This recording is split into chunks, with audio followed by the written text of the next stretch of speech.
Bueno, después hablamos con Maximiliano. Buenas tardes de nuevo a todos y a todas. Un poco como una introducción al curso. La intención no es ni siquiera saber ni conocer de memoria ni el formuleo estadístico, porque no tiene ningún sentido. De la misma manera no vamos a conocer ni vamos a utilizar tablas de estadística. Las famosas tablas de distribución estadística quedaron 20 años en la historia de la estadística. Por eso, digamos, aunque yo sé que en algunos cursos todavía la usan, es como usar digamos, alguno, Raúl por ahí me entiende, usar tablas trigonométricas o tablas de logaritmos, como hacíamos hace 40 años atrás. Recuerdo algo, perdón, recuerdo algo, pero yo tampoco vengo de las ciencias duras, así que... Claro, pero en la secundaria usábamos tablas de... ¿Te Sí, acordás que sí. usábamos? Bueno, Acá, sí, eso no tiene sentido, La inclusive... logarítmica, la tabla logarítmica. Sí. No tiene ningún sentido. Eso en primera instancia, como para que nos quede claro que el objetivo es ver cómo se procesan los datos, cómo se obtienen los resultados y interpretar esos resultados, que es lo más interesante. Antes nos quedábamos, cuando uno hacía un curso de bioestadística o estadística, se quedaba con las fórmulas, se quedaba con los axiomas, se quedaba con cómo hacer un cálculo y después no sabía cómo aplicarla. La idea de que nosotros entendamos, digamos, cuando vemos una tabla, cómo poder interpretarla, que si queremos hacer una tabla, cómo la tenemos que hacer, qué gráficos vamos a tener que utilizar. Piense que esto es estadística descriptiva lo que vamos a ver. Y acá entro un poco en lo que me preguntó Martín, después vamos con Maximiliano, que es lo siguiente: el test de chi cuadrado no es no tendría que ser parte de este curso. Pero yo me tiento, y es un poco hasta provocativo, porque es parte de la estadística inferencial, no es parte de la estadística descriptiva. Porque cuando uno cruza, digamos, hace una tabla de doble entrada, tabla de contingencia, ya tiene una intencionalidad y un planteo de hipótesis. Me cortan cuando quieren, ¿eh? Eso también está, que quede claro. O sea, no levanten la mano, me cortan y se acabó. Que sea desorganizado. Pero a mí me pareció que era interesante porque con el test de chi cuadrado uno tiene un alto porcentaje de las cosas que puede hacer, sobre todo en las ciencias que no, digamos, en casi todas las ciencias, ¿sí? Pero no sería el tema principal. Igual lo vamos a ver, para que se queden tranquilos, lo vamos a ver ahora. Pero pensemos que cuando nosotros cruzamos, tenemos la intención de cruzar dos variables, es que hay una hipótesis. O sea que una variable, cuando se junta o se cruza con otra variable, ese cruce, esas celdas o esos valores que aparecen, nosotros pensamos que van a ser modificados. O sea que va a haber una variable, digamos, que determina, ¿sí?, la probabilidad de aparición de otra variable. No sé si estamos entendiendo eso. Por lo tanto, hay una hipótesis planteada. Perfecto. Maxi, No, ¿decías algo? perfecto, se comprende. Entonces, ya deja de ser estadística descriptiva y pasamos a la estadística inferencial. ¿Sí? Porque no vamos a hacer una tabla de doble entrada descriptiva. Sería hasta, digamos, metodológicamente no tiene sentido. Por lo tanto, pasamos de una estadística descriptiva a una estadística de tipo analítica, de un modelo analítico, donde nosotros queremos ver qué pasa cuando aparecen ciertas características de una variable y cómo influyen sobre las probabilidades o sobre las características de aparición de la otra variable. ¿Sí? Eso, digamos, como para entrar en el tema. Doy una introducción de probabilidad, como ustedes vieron.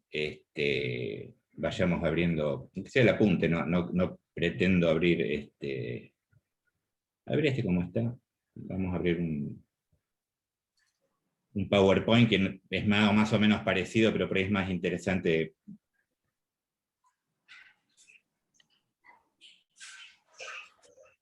Espera que estoy con dos pantallas. Tengo que pasar esto.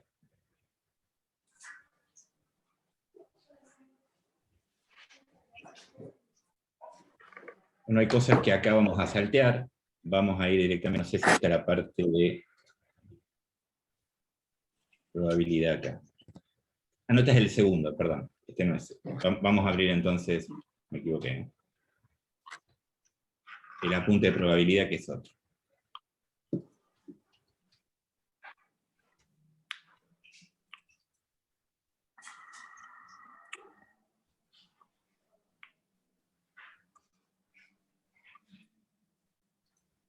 Esperen que voy a dejar de compartir un minuto.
Ahí está. Vamos a competir de nuevo. Bien.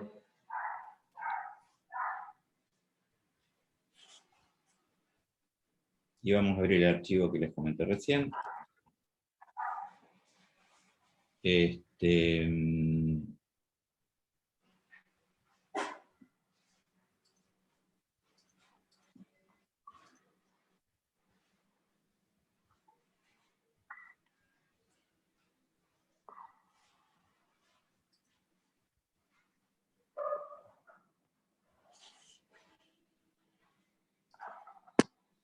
El primero es muy teórico, me parece que no tenemos mucho que hacer, pero lo podemos.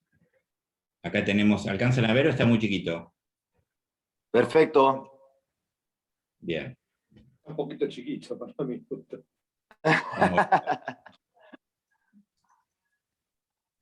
Bien, vamos para abajo. Acá hay una pequeña introducción a los diseños de investigación. También que creo que si tienen alguna duda lo podemos resaltar. Formulación de ¿No hipótesis. puedes decir el nombre del PDF, por favor, Pablo? Así lo abro. El 01. La ciencia y la investigación. Ciencia y investigación. Perfecto. Exacto. Es el que estamos, que ustedes lo tienen en PDF, yo acá lo abrí en Word, digamos, ¿no? De yo creo que ustedes no hicieron preguntas, no sé si quieren ver algún tema, digamos, para pasar al segundo, que es el de probabilidad, que por ahí es el más interesante. Hola, ¿qué tal? Yo tenía una duda de un cuadro de ese, ya digo cuál era. Quería saber bien cómo interpretar ese cuadro. A ver si lo tengo abierto. Es el gráfico de la página 25. Evolución en porcentajes. Marco teórico, 25 de este apunte es. Creo que sí. Gráfico de barra con serie de tiempo de COVID. No, evolución en porcentajes de la población de la ciudad autónoma de Buenos Aires. Ah, sí, está abajo. Bien. Me dificultó un poco la lectura de ese gráfico. Espera que lo buscamos. Es porque la población vive a la fiebre amarilla de la ciudad de Buenos Aires. Es este gráfico digamos, que es el siguiente. El siguiente. Evolución de porcentajes de la población. Eso.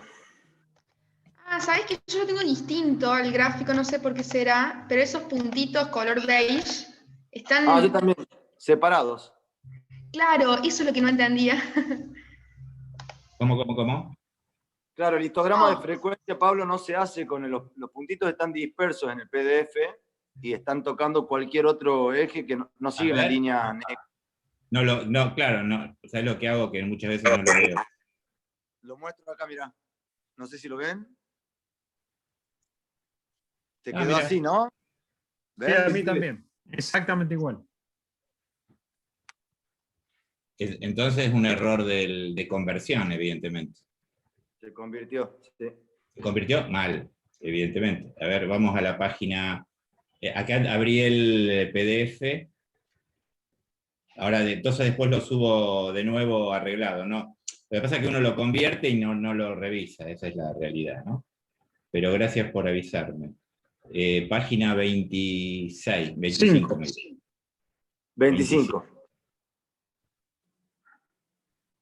Acá.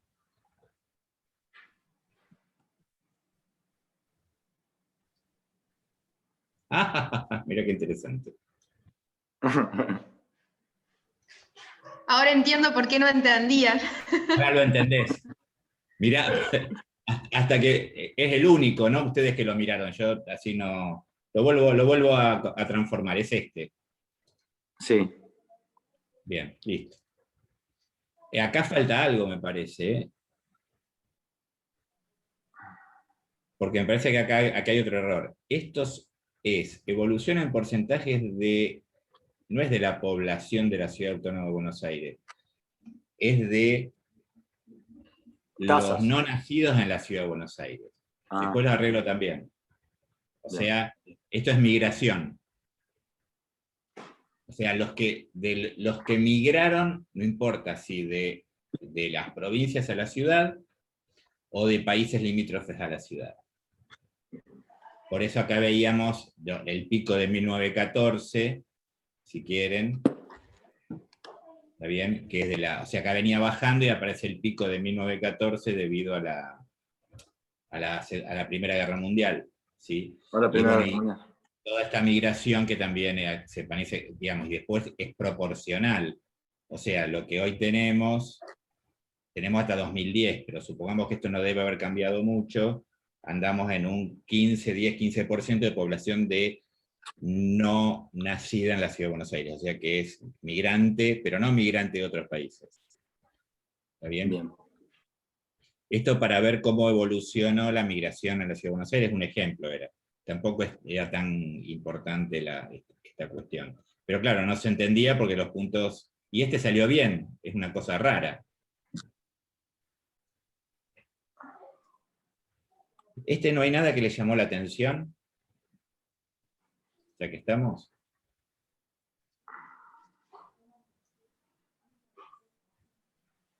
¿La meseta?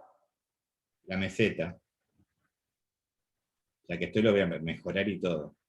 Para cuando después lo subo. Total, seguro ustedes no lo imprimen esto. De último no imprimen la hoja esta. ¿Sabían este dato? Estos son datos de CEN. Primero, este tipo de gráfico es un gráfico de serie temporal. ¿Sí? Y en este caso solamente se aplica los censos que se hicieron desde el primer censo en 1855 hasta el último censo de 2010. ¿Sí? De la población de la ciudad, lo que ahora se llama Ciudad Autónoma de Buenos Aires, que antes era Capital Federal, ¿sí? Lo que a partir de 1947, ¿qué pasó? Tenemos una meseta, ¿está bien?, en 3 millones de personas. Sí. Pero Hoy ha disminuido, no mucho, pero ha disminuido. Estamos en 2.900.000 y pico, creo.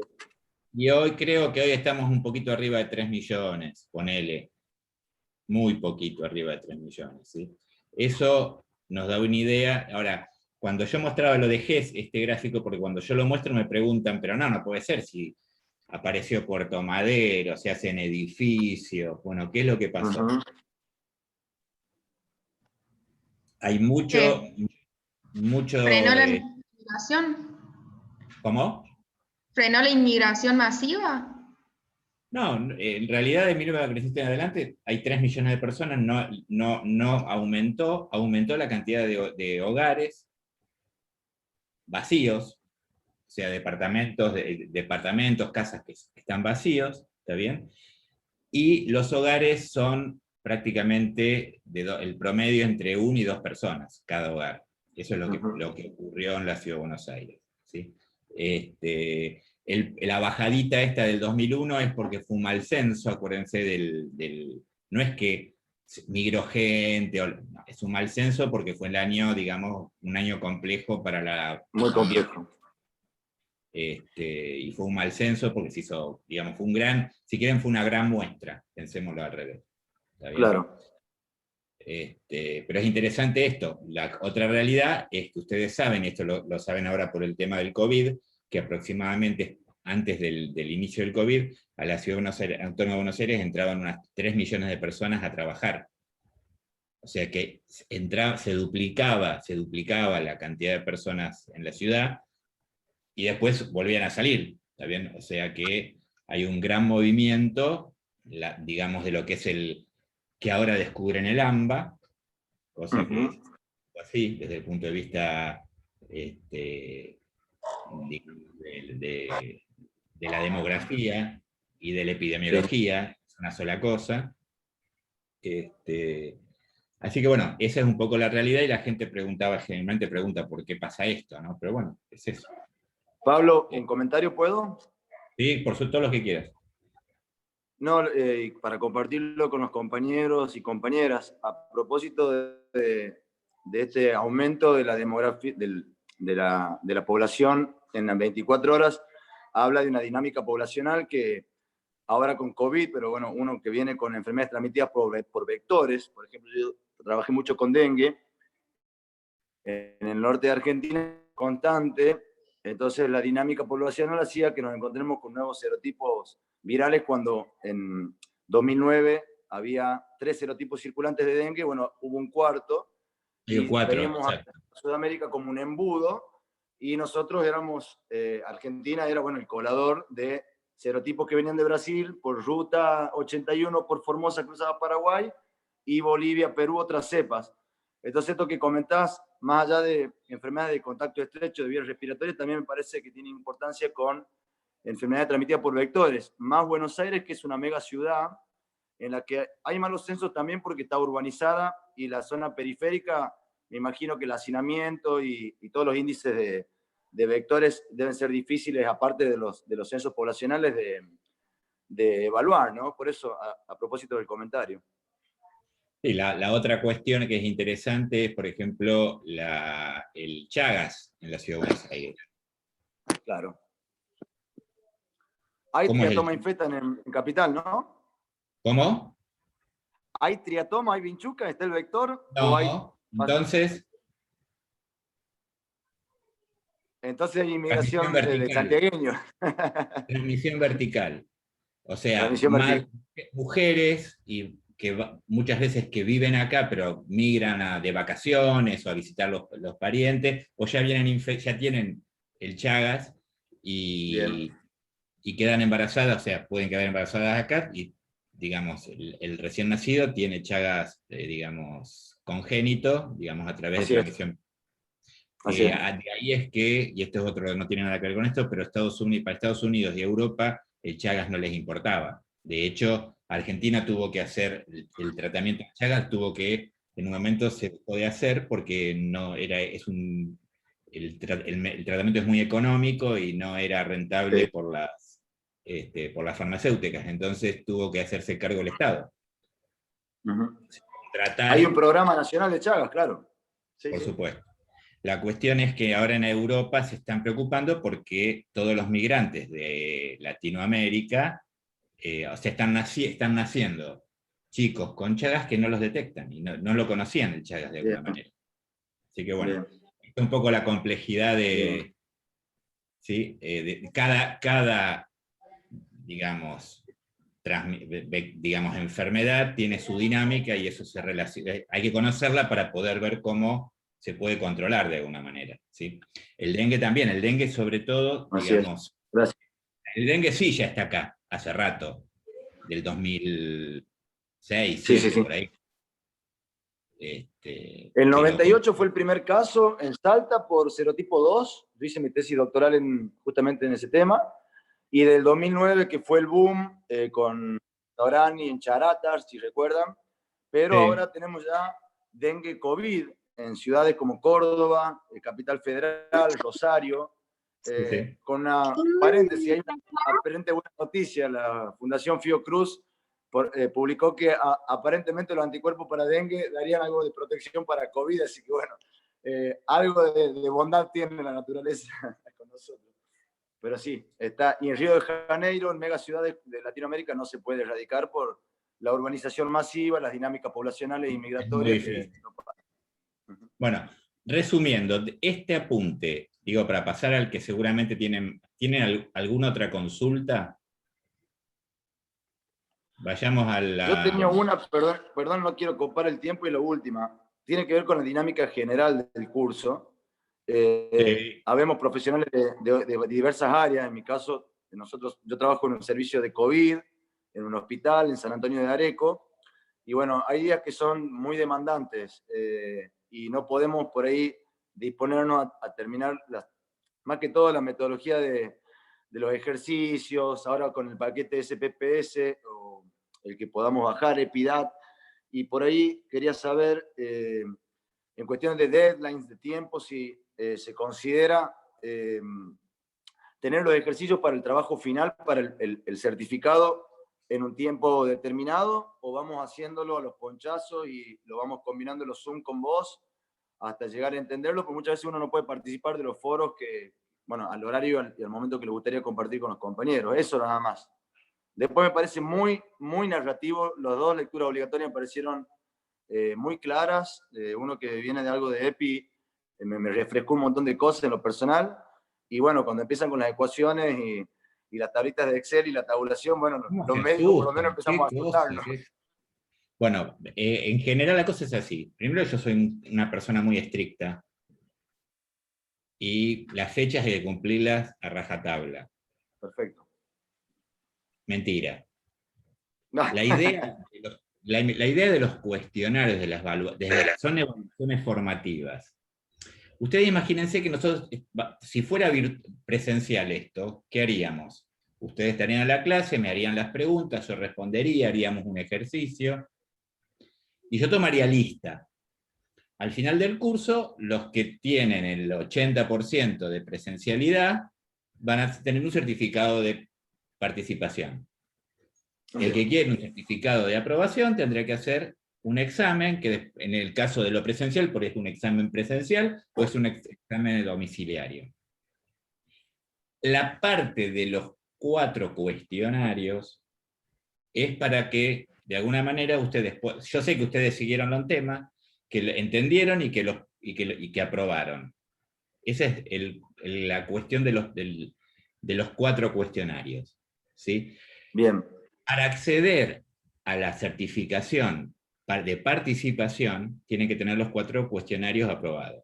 Por supuesto que si tienen 4 opciones, 3, no me acuerdo cuántas opciones tienen para hacerlo. Si a alguno le va mal, me avisa y yo se los vuelvo a reactivar, porque la idea no es que les vaya mal, es que lo puedan hacer, porque para mí es como digo, estar en clase, que ustedes lo entiendan. Por otro lado, el certificado de aprobación, sí, es un examen domiciliario que para acceder tienen que tener, hay una fecha, después de la 4ª semana, a ver si lo vemos acá. ¿Sería agosto, Pablo, puede ser? Ahora te digo. Ya tengo fecha y todo, pero ustedes no la ven. Esta es acá están todos, ya tengo todo armado, acá está, examen final, se abre el 31 de agosto y se cierra el 17 de septiembre. Bárbaro. O sea, y este es otro mecanismo. Ustedes van a tener que bajar el examen, ¿sí? Van a tener que hacerlo y van a tener que volver a subirlo. Y yo tengo que corregirlo, es distinto que el otro que es automático, ¿se entiende? Perfecto, clarísimo. Muchas gracias, bueno, Pablo. Gracias, chicos. No, por favor. Vamos, si les parece, al otro apunte, que les es un poco más complejo? Sí, sí, el otro que tiene más ejercicio y eso. Y acá pregunten, y vamos resolviendo. ¿Probabilidad sería? Claro, nociones de probabilidad, frecuencia y proporciones. Vamos.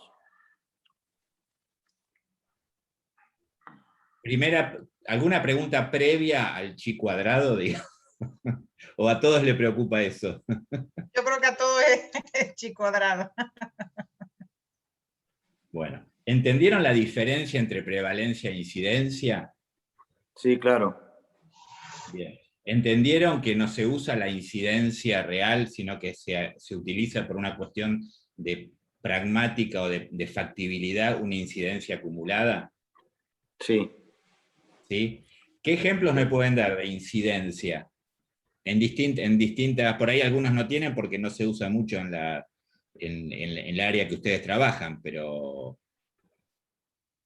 en medicina, por ejemplo, ¿qué tasas, ya dije tasas, es incidencia que ustedes pueden conocer? Bueno, si entendemos la incidencia como caso nuevo, no esperado, por definición, si nos vamos un año atrás, antes del 21 de marzo del DNU, el primer caso de COVID sería incidencia. Ahora podemos hablar de una prevalencia establecida. No sé si está de acuerdo, Pablo. Pero vamos a un ejemplo, por ejemplo, la mortalidad infantil, ¿qué es? Es una tasa. Una tasa, Por lo tanto, es una... incidencia. Exacto. Incidencia, claro. ¿Por qué? Porque uno toma, es una incidencia acumulada, dice en el año tal, ¿sí? Hubo tantos nacidos vivos, que eso es fácil de calcular, ¿sí? Y fallecieron tantos niños menores de 1 año. Perfecto. ¿Está bien? Esa es una tasa porque nos da idea de crecimiento. O sea, cada año podemos ver si eso aumenta o disminuye. En el caso de la mortalidad infantil, tenemos la tasa de incidencia, va a estar dada, a ver si está acá, no me acuerdo, va a estar dada en por 1000, otra cuestión que tenemos que tener en cuenta. Por 1000. Por nacidos vivos, claro. Es decir, que en este caso, en general, la incidencia generalmente se usa la acumulada. Ya la tasa de incidencia individual Es muy sería difícil. una locura. Sí, es muy difícil. Uno podría hacerlo, y en algunos casos se puede llegar a hacer, porque, suponete, si vos tenés un diseño de investigación de una corte, y acá me meto en un tema que no tiene nada que ver, pero alguno por ahí sí lo conoce, que son las tablas de sobrevida, donde uno va, por ejemplo, hay un evento, y ese evento, cuando una unidad de análisis tiene ese evento, es como que se cae. Por ejemplo, mortalidad, por eso se llaman tablas de sobrevida. Puede ser mortalidad o puede ser un evento, pero supongo que es mortalidad para hacerla fácil. Uno puede, perdón, uno puede ir viendo a lo largo del tiempo en qué momento muere una persona. Y va cayendo, digamos, pastillas del 100% vivos y van cayendo. En ese caso uno podría llegar a calcular una incidencia real porque sabe el tiempo exacto en que llegó, en que aportó, digamos, cuándo se murió. Entonces, en ese caso uno podría llegar a sacar una incidencia, pero no se usa generalmente la incidencia acumulada, ¿sí? Y una prevalencia, acá tenemos ejemplo, un ejemplo de salud en la Ciudad de Buenos Aires. Vamos a arreglarlo esto ya que está, ¿sí? Donde tengo 3 regiones en la Ciudad de Buenos Aires, claramente, y donde tengo, esto es una toma que se hace en un momento dado y es una fotografía. Es una fotografía de la cantidad de caries que tienen los niños en la Ciudad de Buenos Aires. ¿Está bien? Para calcular caries, la prevalencia se calcula como... Ahí nos figura como ejemplo... Sí. Ahí lo tenemos como ejemplo 11 nosotros, Pablo, en el PDF, y tenemos ejemplo 12, ejemplo 11, los dos de caries. Vos lo estás presentando como ejemplo 12. Sí, porque le renombré porque estaba mal. Y se lo subí, bien, me parece. Bien. Después bájenlo. Pero Vale. es así. Gracias por la... Perdón. Estaba mal numerado. Pero supongamos acá, tenemos esta tabla. tengo 2.888 dividido 5.178, eso es una frecuencia relativa, es una proporción. En este caso, esa proporción, esa frecuencia relativa, se llama prevalencia porque es una enfermedad. ¿Está bien? O sea que acá veo la prevalencia, o sea, al calcular las frecuencias relativas, también puedo comparar las tres áreas, cosa que no lo podría hacer a partir de la frecuencia absoluta. Esa primera cuestión. Lo que estamos viendo que en la zona norte hay aparentemente menos caries que en la zona centro y menos caries que en la zona sur. Después tendríamos que probar eso con un test de chi cuadrado justamente. ¿Está bien? Porque no sé si estos valores... ¿Cómo? Porque hay dos variables, o sea, con o sin caries y en el caso de las áreas. Exactamente. O sea, yo tengo esto, a ver si lo podemos hacer, con o sin caries, copio, abro un Excel.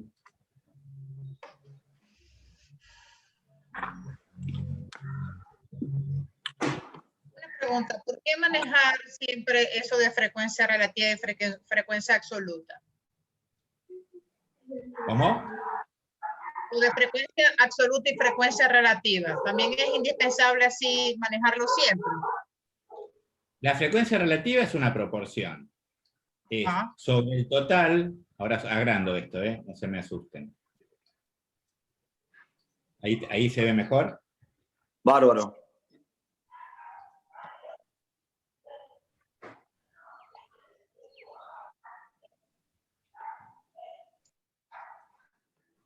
Bien.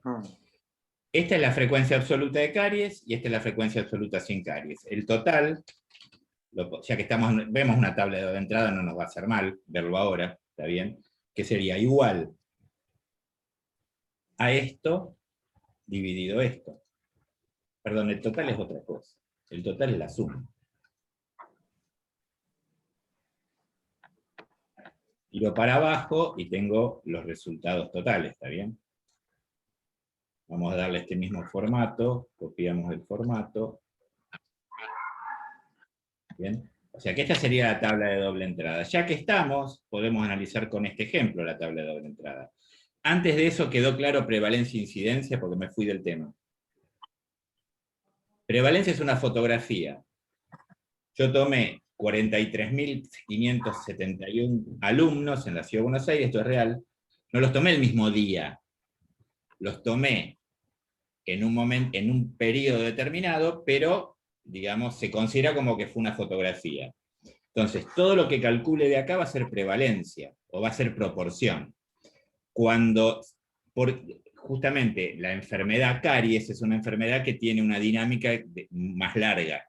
Si esto fuera COVID, es mucho más fácil calcular la incidencia. ¿Por qué? Porque yo podría calcular la incidencia de COVID día a día, como lo estamos viendo, de alguna manera, ¿sí? O sea, dependiendo de la dinámica de la población, uno va a poder calcular incidencia y va a elegir un tiempo, ¿sí? Por ejemplo, en el caso de mortalidad materna, a veces se usan trianuales. En caso de mortalidad infantil también, como el N es chico de los muertos, un evento fortuito puede hacer que aumente mucho la mortalidad infantil y capaz que son 10 pibes que murieron. Y eso te hace hacer un pico que no es real. Entonces, generalmente a veces se usan 3 años. Otros eventos son mucho más rápidos, ¿sí? Por ejemplo, bronquiolitis durante el invierno. Yo podría ver la incidencia de bronquiolitis desde que empieza el otoño hasta que termina el invierno. Esa incidencia, la dinámica es mucho más rápida. Por lo tanto, usaría, por ejemplo, semanas. Podría utilizar, y veo cómo evoluciona la tasa de incidencia a nivel semanal. ¿Se va entendiendo esto? Sí. Por un lado, entonces, ¿qué sería esto que estoy marcando acá? Perdón, antes que siga, Pablo, Sí, dale. la pregunta que yo tenía era si está bien relacionar que todo lo que es prevalencia sería un corte transversal de tipo retrospectivo, o se puede estudiar prevalencia en forma prospectiva. Eso siempre, esas cosas Bueno, ahí ya estamos relacionando, y está muy bueno. el diseño de investigación te va a permitir ver ciertas cosas y ciertas no. Y cada diseño de investigación va a tener, digamos, uno lo elige porque no le queda otra situación, ¿está bien? Y uno trata de ver cuál es el que más conviene. En este caso sería un diseño transversal, tengo prevalencia. En otro caso, supongamos que yo quiero ver alguna enfermedad, digamos, o alguna enfermedad, por ejemplo, respiratoria, EPOC, y fumadores. En ese caso, el diseño transversal por ahí no es el más conveniente, porque tendría que ver a cada persona, en ese momento, porque ¿qué pasa? Esa persona fuma de hace mucho. Entonces sería un diseño de casos y controles, en el cual el grupo, digamos, el evento, la exposición es previa a la enfermedad, teóricamente. Entonces yo digo, hay un grupo que fumaba, un grupo que no fumaba.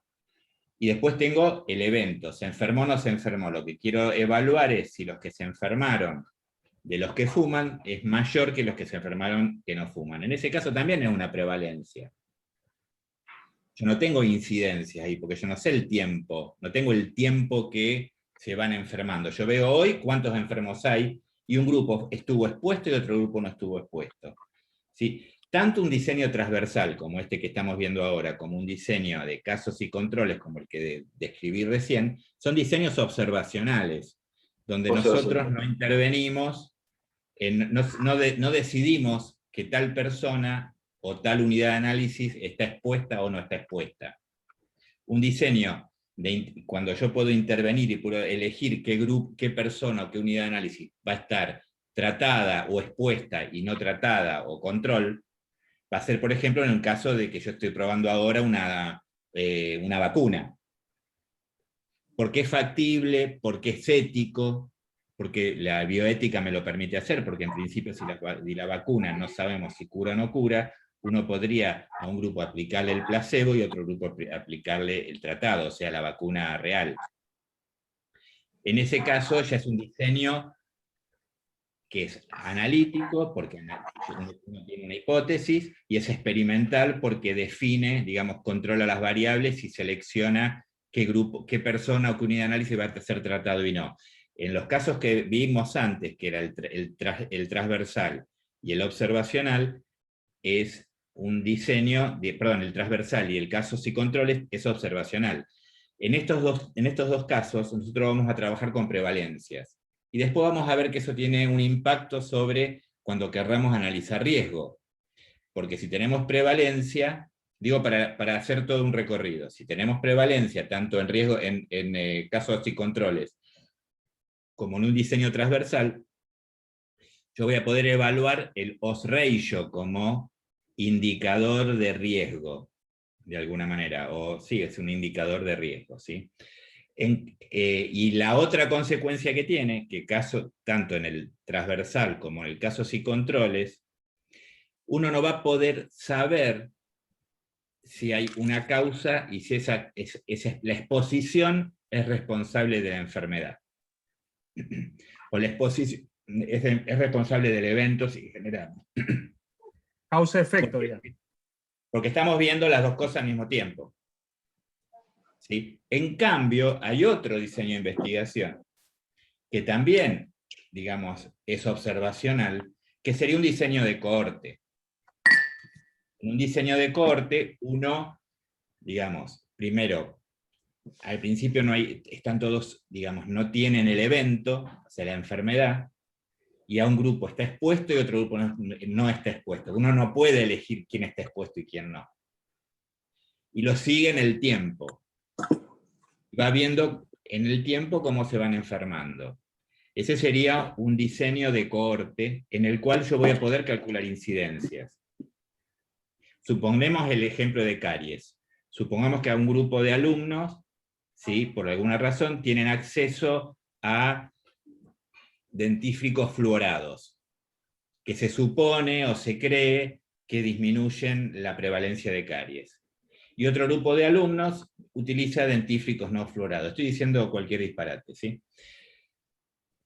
Digamos, si yo parto hoy, me fijo cuántas superficies dentales no tienen caries, y lo sigo en el tiempo durante 5 años, lamentablemente el evento caries no aparece de un día para otro, es un proceso, y veo si esas superficies dentales de cada uno de ellos, ¿sí? Cuántas caries aparecieron en esos niños que estuvieron expuestos y no expuestos al flúor. En este caso, teóricamente el flúor va a disminuir la incidencia de caries, porque yo parto de mirar solamente, si tienen caries no cuento esas superficies, cuento las superficies sanas. Después de un tiempo veo cuántas se enfermaron, llamémosla así.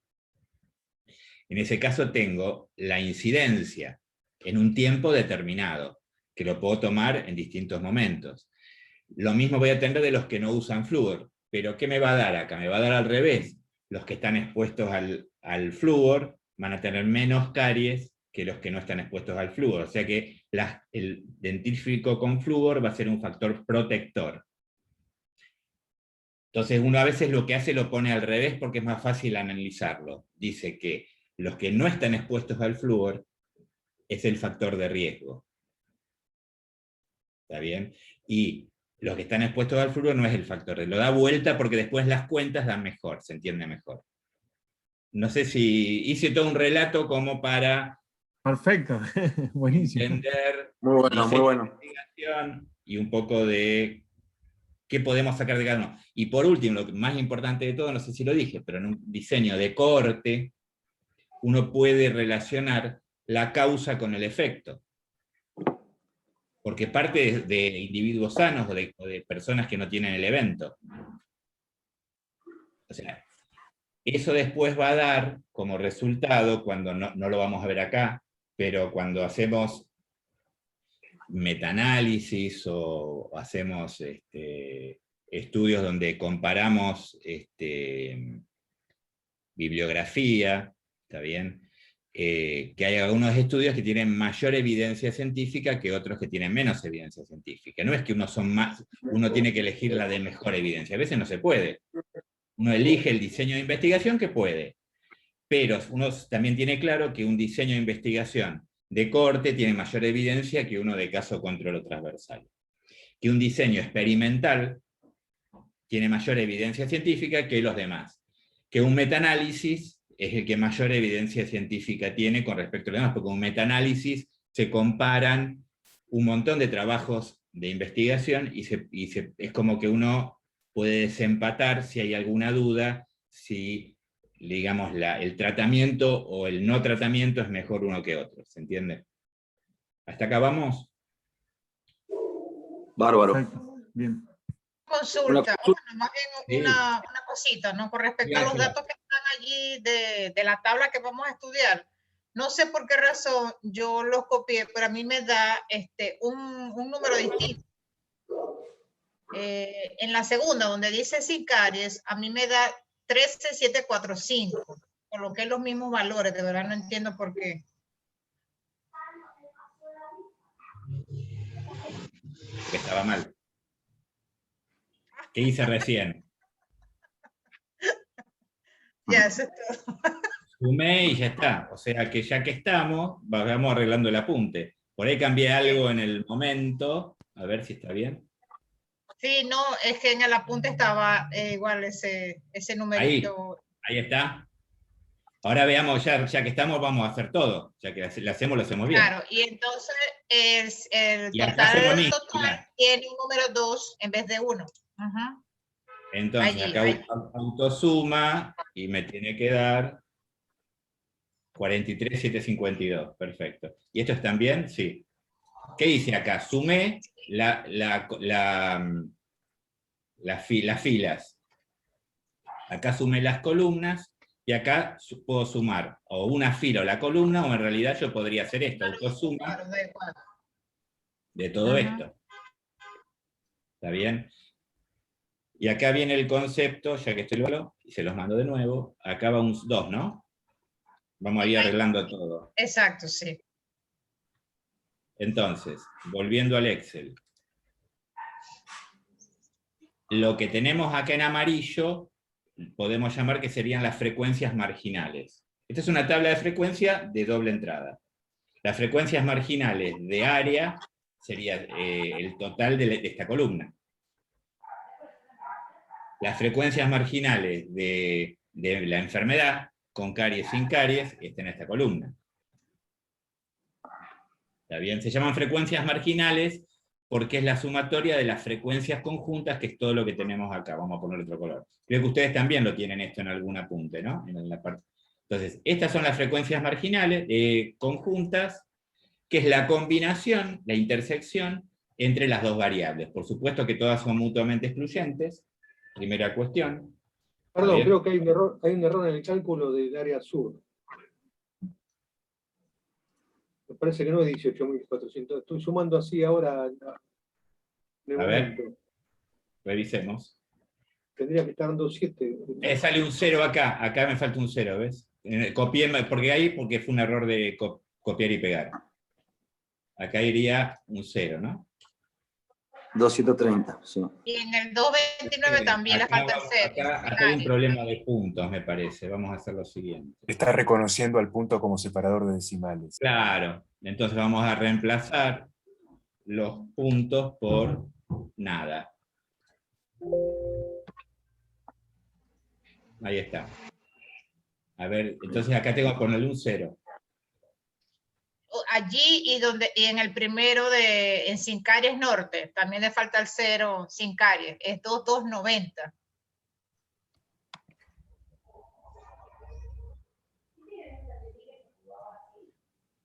Vamos a hacerla muy fácil. Miren, se copia. Por las dudas, porque a ver si estaba bien, no sé, ahora me entró la duda. Pego mi imagen. No me deja como imagen. Imagen.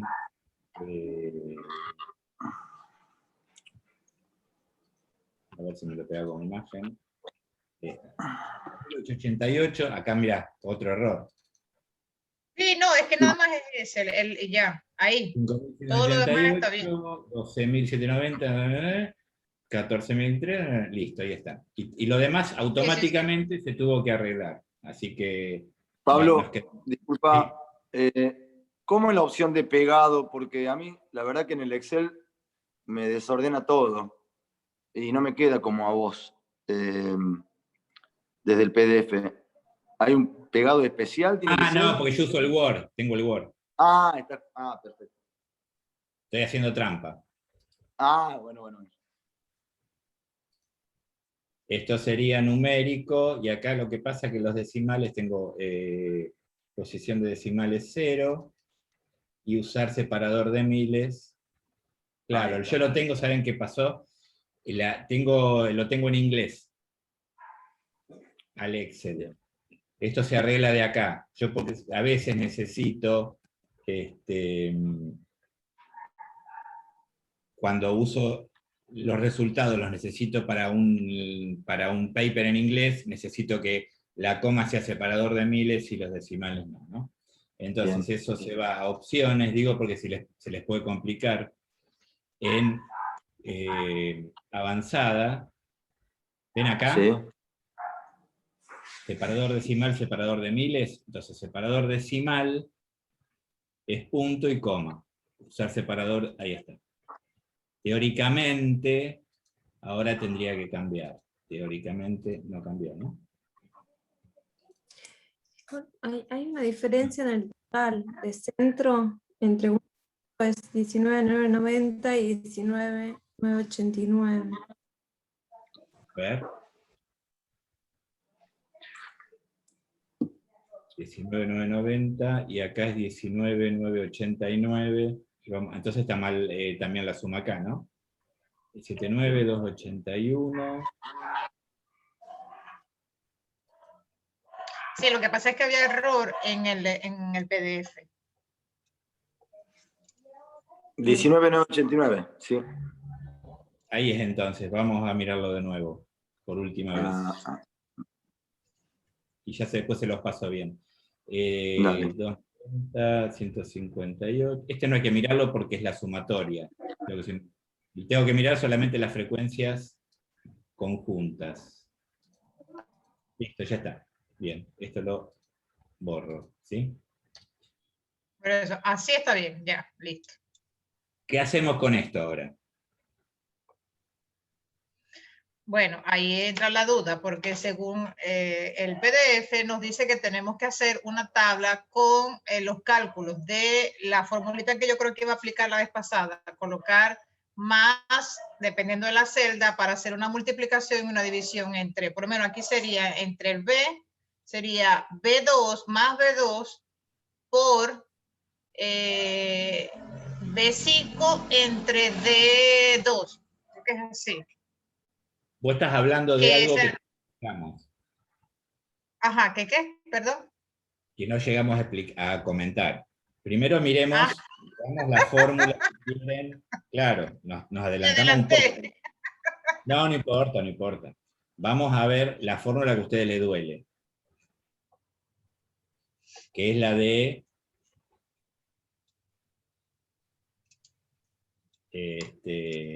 al final de todo tiene que estar, ¿no es cierto? Estoy haciendo un ejemplo, acá está este ejemplo, pero me parece que es mucho más interesante ver otro. ¿Vemos este? ¿Esto qué es? Esta fórmula que ustedes se ponen nerviosos y nerviosas. ¿Qué página es? Chi cuadrado. Exacto.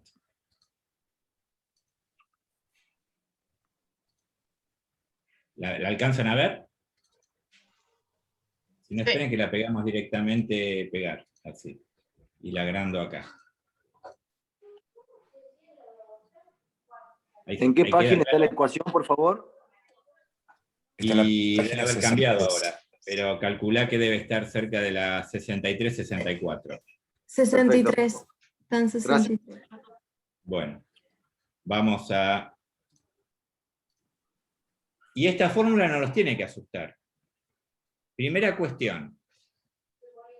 Uno tiene que suponer, digamos, primero hay una hipótesis, que la enfermedad, no importa cuál, en la ciudad de Buenos Aires, ¿sí? ¿Se acuerdan el mapita que está por ahí también? Tengámoslo en cuenta, porque no todos conocen, no tienen por qué conocer. La ciudad de Buenos Aires, que son en total 15 comunas, acá están las 15 comunas, ¿está bien? Y vamos a pegar ¿sí? Podemos entender un poco mejor lo que vamos haciendo, ¿sí?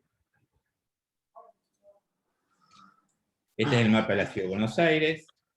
Hay 15 comunas, pero esas comunas se agrupan por alguna razón, que les voy a decir ya, que es por cuestiones de poblaciones vulneradas, ¿sí? Donde la zona sur de la ciudad, acá está el Riachuelo, esto es provincia de Buenos Aires, ¿sí?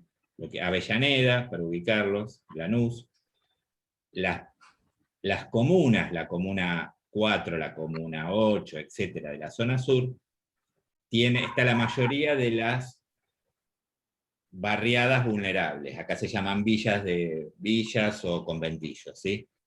En la zona centro hay menos, casi no hay, en realidad hay una que la tiraron que está acá, que es la Villa 1114, que se la tiraron para la zona centro, pero fue una cuestión de un cambio que se hizo. Y acá tenemos, en la zona centro tenemos ciertas regiones que tienen conventillos o hoteles familiares, que son, digamos, lugares también de población vulnerada. O sea que hay un montón de indicadores que me están hablando de que las áreas geográficas tienen poblaciones con distintas vulnerabilidades. ¿Está bien? Entonces, en la zona norte yo tengo una cantidad de caries, en la zona centro tengo una cantidad de caries, y en la zona sur tengo una cantidad de caries. Antes de llegar a esto, yo podría hacer lo siguiente. Vamos a copiar esto.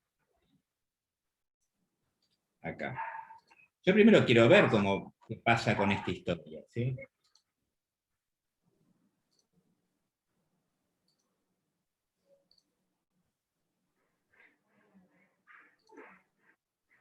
¿Ahí se alcanza a ver bien?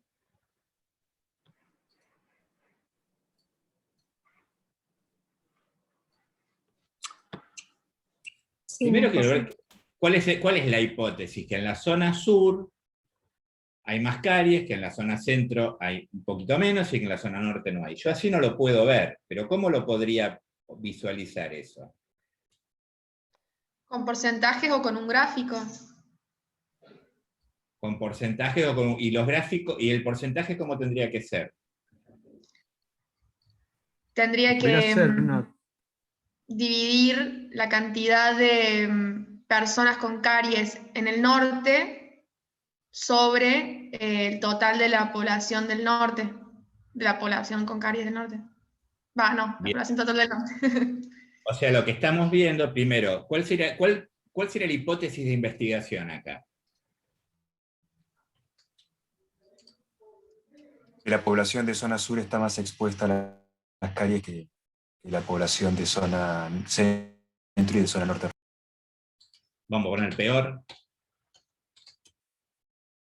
A ver, ¿está bien? Esa sería la hipótesis de investigación. Esa hipótesis de investigación, yo tengo que saber cómo medirla. Eso es una hipótesis teórica que está en el aire, que está en la nube, está en el Dropbox. ¿Está bien? ¿Cómo la bajo yo? Tengo que buscar indicadores. Yo digo, la salud, vamos a hacerla más clara, la salud bucal está peor en la zona sur que en la zona norte. Esa sería, entonces, tengo que buscar algún indicador. Bueno, ¿cómo puedo medir la salud bucal? Hay una enfermedad que se llama caries. Aparte está la salud bucal de los niños de 6 años que están en la escuela primaria, bla, bla, bla, bla, bla, bla. ¿Bien? Entonces, ¿qué indicador tengo? Caries. Hay que definir cómo es caries, cómo se mide, ¿está bien? Etcétera, etcétera, etcétera. Una vez que tengo el indicador caries, porque es un indicador, es una variable, pero es un indicador, uno tiene que es visual la definición de caries, de alguna manera, ¿sí? El experto que va a ser un odontólogo tiene que abrirle la boca al pibe y la piba y ver qué define caries y qué no es caries, ¿sí? Una vez que tengo eso, ya puedo hablar de la hipótesis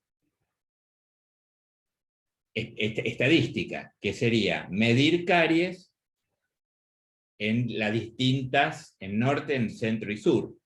Y a partir de eso, evaluar si hay mayor cantidad de caries o prevalencia de caries en el norte, menor prevalencia de caries en el norte que en el sur. ¿Se entiende el concepto? O sea que la hipótesis nula, ¿cuál sería? Que la zona sur no está expuesta a una vulnerabilidad de enfermedad. Exacto. O tiene similar. O tiene similar. La distribución de caries en la población Es similar en los tres. o es similar en las tres. tres áreas, ¿está bien? Esa sería la hipótesis nula. La hipótesis alternativa, ¿cuál sería? Que en el sur hay más casos. O sea, que más podemos Más generar exposición. Exacto. que la distribución de la enfermedad es más diferente acentuada. en las tres áreas de la ciudad de Buenos Aires.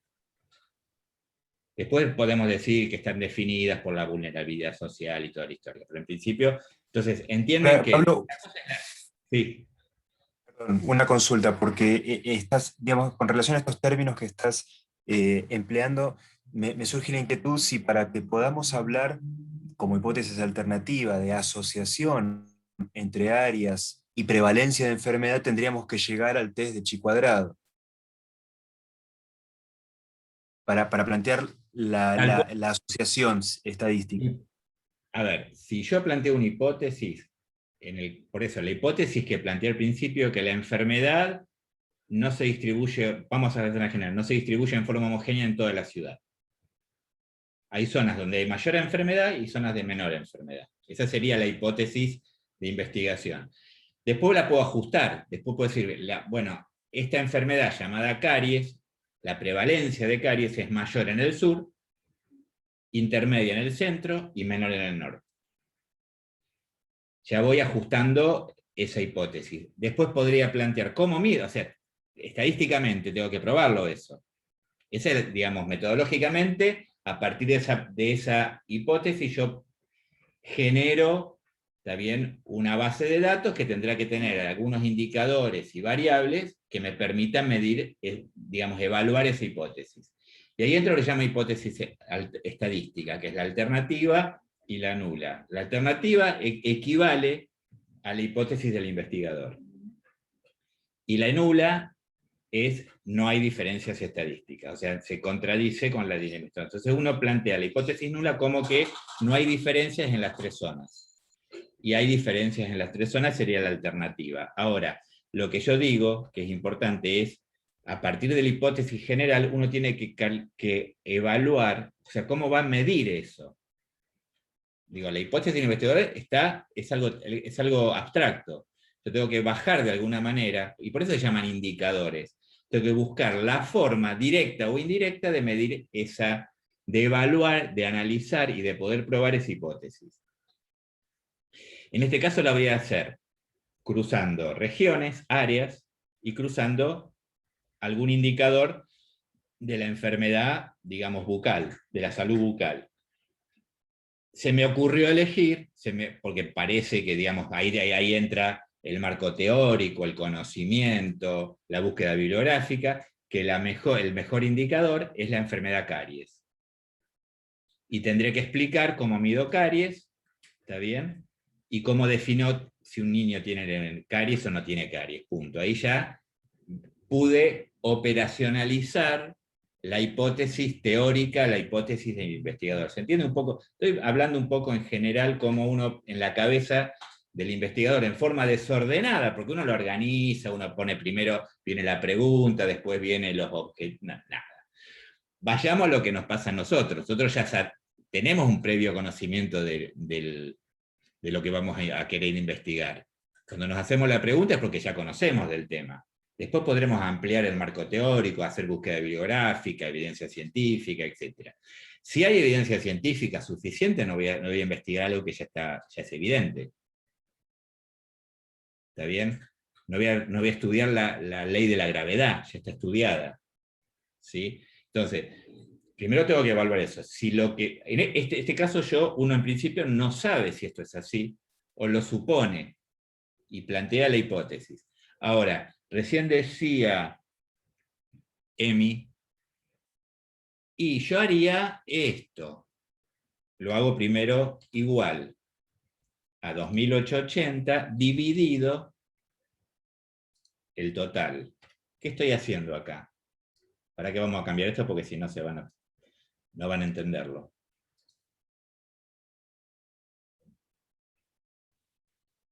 Estoy sacando los porcentajes, se llama probabilidad condicional. Que es después vamos a terminar hablando de porcentaje por filo por columna. Generalmente uno calcula los porcentajes en la dirección de la variable independiente, porque cuando yo digo el área afecta a la enfermedad, la zona geográfica afecta a la enfermedad, estoy diciendo que el área o la zona geográfica de la ciudad es responsable, determina que haya mayor o menor enfermedad. Vuelvo a aclarar, no es el área, no es porque nació en el sur que va a tener más caries o que más prevalencia, probabilidad de tener caries que en el norte. Es un proxy el área geográfica. Un proxy es que yo sé que en el norte hay mayor acceso a la salud odontológica, mayor ingreso per cápita, mayor nivel educativo de los padres, todo mayor, o menor hacinamiento, etc.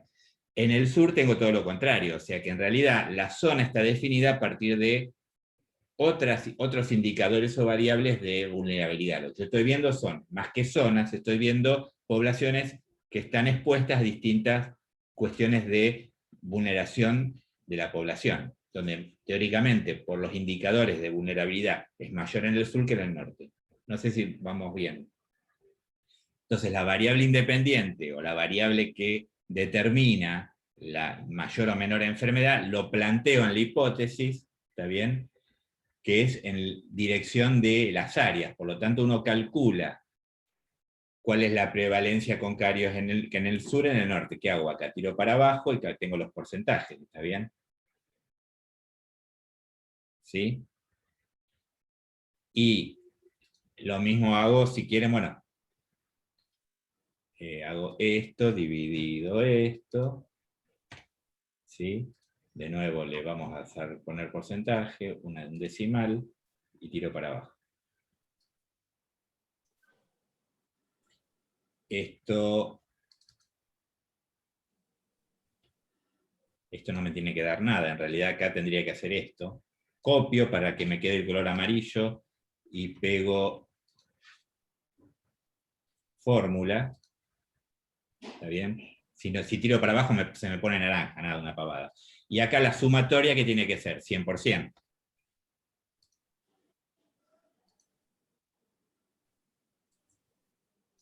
Y la sumatoria acá también tiene que ser 100%.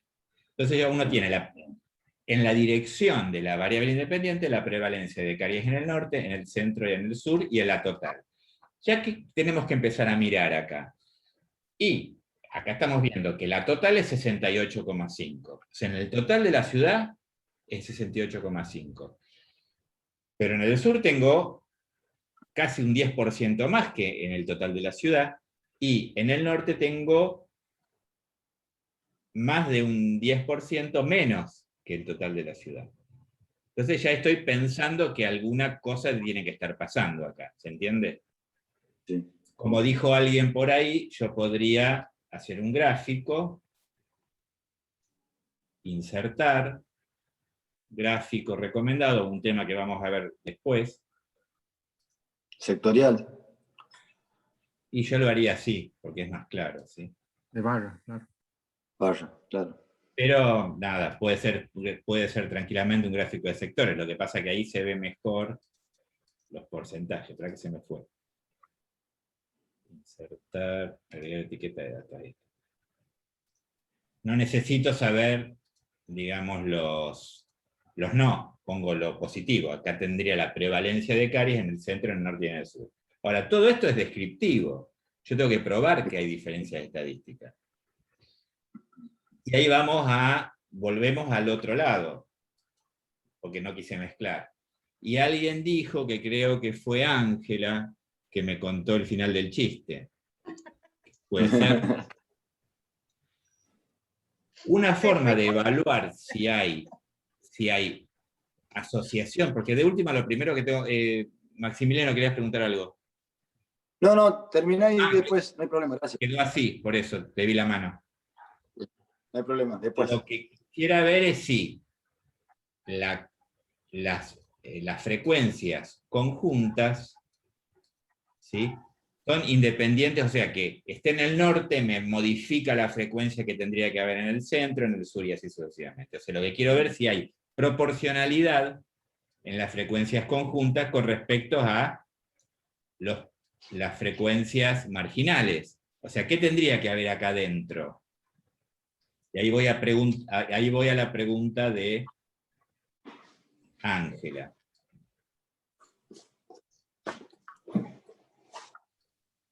¿Qué tengo que ver acá adentro? Y acá adentro tendría que ser, digamos, para que sean independientes, ¿sí?, la frecuencia conjunta de cada una de estas celdas tendría que ser proporcional a frecuencias marginales.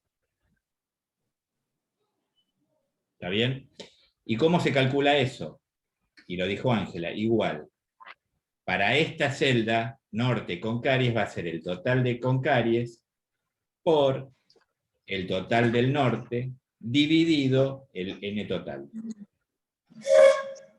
Y esa es la frecuencia esperada para que las dos variables sean independientes. O sea que no hay afectación o modificación de la probabilidad, ¿sí?, porque uno nació en el norte con respecto al sur. De la misma manera, esta que está acá va a ser igual a sin caries por 5.000 dividido el total. ¿Sí? Y así voy a ir calculando rápidamente igual a esto por ahora esto dividido esto. ¿Está bien? Bien. Después puedo jugar así, que es más fácil, ¿no? Y ahí voy calculando. Ahora, lo que también me va a pasar, fíjense cómo se van formando las frecuencias marginales, tienen que coincidir. ¿Y qué me quedó acá? La última, que va a ser esta, va a ser esta dividido por esto. Ahí está. Creo que estamos bien ahí, ¿no?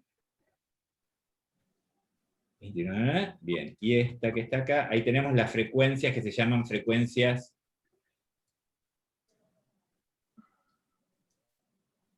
Estas son las frecuencias esperadas para que sean independientes. Entonces, en este caso, no hay diferencias entre una y otra. ¿Se entiende? No hay diferencias entre el norte, el centro, el sur y el total. De hecho, miren lo que hago.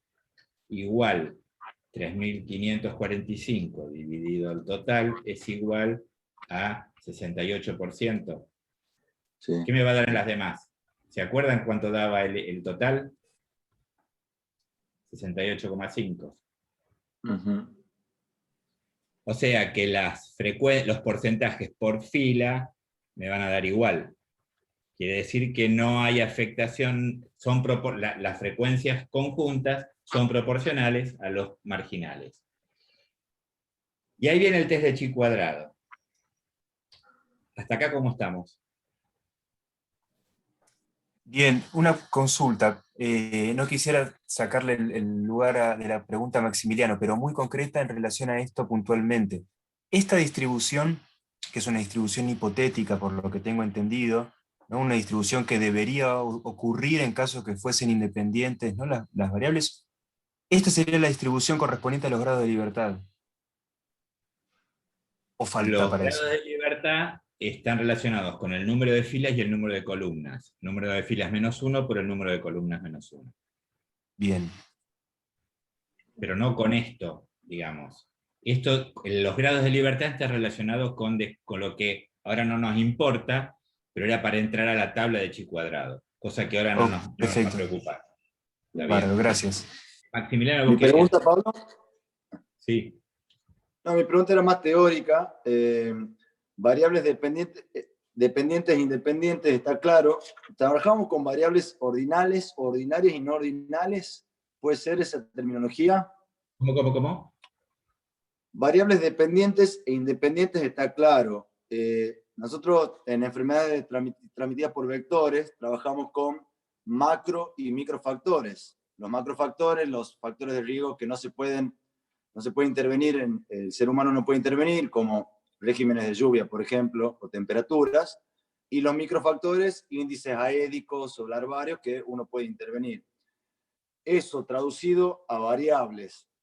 No teníamos variables dependientes e independientes en el apunte, pero en algún curso de estadística o de EPI, no recuerdo, se definía variables ordinarias u ordinales. Quería saber Esa si... es otra cuestión. Ahí vamos. Eso.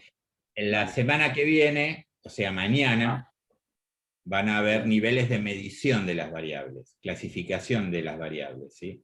Bien. Entonces, y tiene que ver con la operacionalización de la variable. Yo puedo medir, vayamos a un ejemplo, edad de la madre. O sea, yo tengo quiero ver, digamos, una cuestión de riesgo perinatal de la madre y del recién nacido, ¿sí? Entonces tengo edad materna. La edad materna la puedo operacionalizar como edad en años. ¿Está bien? Fecha de nacimiento, fecha de parto, tengo la edad. Multiplico por cantidad de días, dividido 365, tengo la edad. La redondeo, no más que la redondeo, hago la trunco, nosotros todos la edad la mentimos, quiero que lo tengan claro. ¿Por qué la mentimos? Porque nos sacamos, lo truncamos, hasta que no cumplimos, hasta la fecha del cumpleaños próxima, nosotros decimos que tenemos la anterior, una ridiculez, pero Claro. ya es la cosa. ¿Sí? Entonces se sería trunca. decimal. Claro. Se saca los decimales, se trunca. Eso está bien, si siempre haces lo mismo, está bien. ¿Está bien? Entonces, tengo la edad materna en años. Yo puedo sacar el promedio de edad, puedo comparar el promedio de edad entre dos poblaciones, puedo comparar un montón de cosas. ¿Por qué? Porque la edad está definida como una variable cuantitativa continua. Bien. Por otro lado, podría decir, bueno, pero hay mucha bibliografía que habla de que las madres de ciertas edades tienen mayor riesgo en el momento del nacimiento, tanto para la madre como para el recién nacido. Y eso es un marco teórico, entonces uno agrupa o operacionaliza esa variable que antes la hizo con años a grupos agrupa esas edades y dice, menores de 15 años, madres menores de entre 10 y 15 años, madres entre 15 y menores de 20 años, madres de 20 a 35 y madres mayores de 35. No voy a entrar en detalles, pero bibliográficamente ya está comprobado que los riesgos de la madre y del recién nacido en estos 4 grupos etarios es distinta. ¿Está bien? Por lo tanto, yo podría operacionalizar la variable edad materna en 4 grupos. Madre menor de 15, madre entre 15 y 19, madre entre 20 y 35, madre mayor de 35. No le pongo nombres porque, por ejemplo, antes se decía madre añosa mayor de 35, y eso queda feo.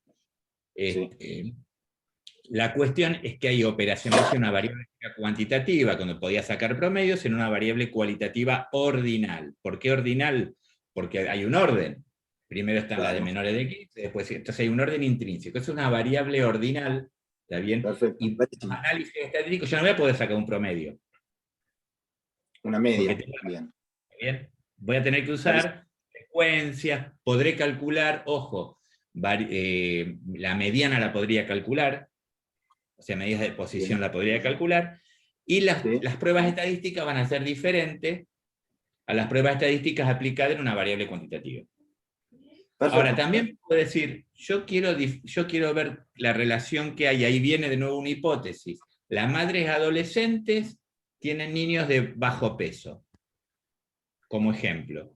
Y ahí puedo, digamos, esa sería la hipótesis, pero ¿cómo lo mido? Y bueno, defino madre adolescente, menor de 20 años. Acá agrupo los dos, o sea, menor de 20 años, pongo las madres niñas y las madres adolescentes, ¿sí? Menor de 20 años, 20 o más. ¿Hasta acá estamos? Y después peso. Y después el peso. El peso, en vez de ponerlo en gramos, de recién nacido, pongo mayor y menor de 2.500 gramos. Ahí, esas dos variables quedan dicotomizadas y son variables cualitativas nominales. Bien. Son dos categorías, aunque hay un orden, cuando son dos categorías no hay orden, de alguna manera, ¿está bien? Y ahí, el test que voy a utilizar va a ser un test de chi cuadrado como el que estamos viendo ahora. Perfecto, por ejemplo. buenísimo. O voy a poder calcular el riesgo, el odds, o el riesgo relativo que hay entre las madres mayores y menores, digamos, adolescentes y no adolescentes, con respecto al riesgo de tener un recién nacido de menor de 2.500 gramos. ¿Está bien? O sea, podemos Todo tener eso, una base ordinal que es independiente a la vez, o sea, por definición, en este ejemplo. en este ejemplo, la ordinal, en este caso sí, podría ser la ordinal, Bien. sería, exacto, la independiente es la edad materna, Perfecto, que gracias. afecta el peso del recién nacido, supone. Muchas Bien. gracias. ¿Está? Bueno, tenemos estas dos cosas. Cuanto mayor se parezca las frecuencias observadas a las frecuencias esperadas, ¿qué va a pasar? Si se parecen mucho, son iguales, quiere decir que son independientes. No hay asociación entre variables, y entonces, digamos, no puedo rechazar la hipótesis nula, la hipótesis de independencia. Cuanto más diferentes son, me voy alejando de la independencia y me voy acercando a que hay asociación. Bueno, uno tiene que tomar una decisión, eso lo toma, ahí busca un modelo teórico, matemático, en este caso la distribución chi cuadrado, ¿sí? Y evalúa cuando la prueba de independencia, digamos, el valor de diferencia supera el 95% de esa distribución. Porque elegí arbitrariamente que tiene que ser el 5% más grande, mayor del 5%, ¿está bien? Menor que el del 5% más grande para rechazar la hipótesis nula y aceptar la alternativa. O sea que la diferencia tiene que ser mayor del 95% de esa curva de distribución teórica de chi cuadrado. Ahora, acá está expresado eso de alguna manera. Yo acá tengo la frecuencia observada menos la frecuencia esperada. ¿Qué tendría que hacer? 2.888 dividido 3.545. ¿Por qué lo elevo al cuadrado? ¿A alguien se le ocurre? Lo vamos a ver de nuevo en la varianza, en el desvío estándar. ¿Por qué, Martín? No, decía, para transformar los valores negativos en positivos y entonces no haya signos, digamos, que interfieran en el cálculo. En realidad, si yo hago esto menos esto, acá me da negativo. Esto menos esto me da positivo, y así sucesivamente. Cuando hago la suma, me va a dar 0. La forma de evitar que me dé 0, lo mismo vamos a ver en desvío estándar. Lo que hago le elevo al cuadrado. ¿Está bien? Se usa mucho elevar al cuadrado en estadística, te diría que es lo que más se utiliza.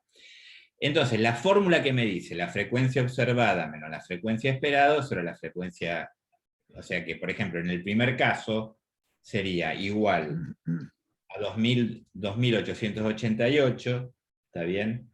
Menos 3.545, como me da negativo, pero a esto tengo que dividirlo, primero lo tengo que elevar al cuadrado, ¿está bien? Igual a esto, vamos a hacerla bien bruto, por esto, ¿está bien? Ahí lo tengo elevado al cuadrado, y a esto lo tengo que sacar, ¿qué? Lo tengo que dividir, a su vez,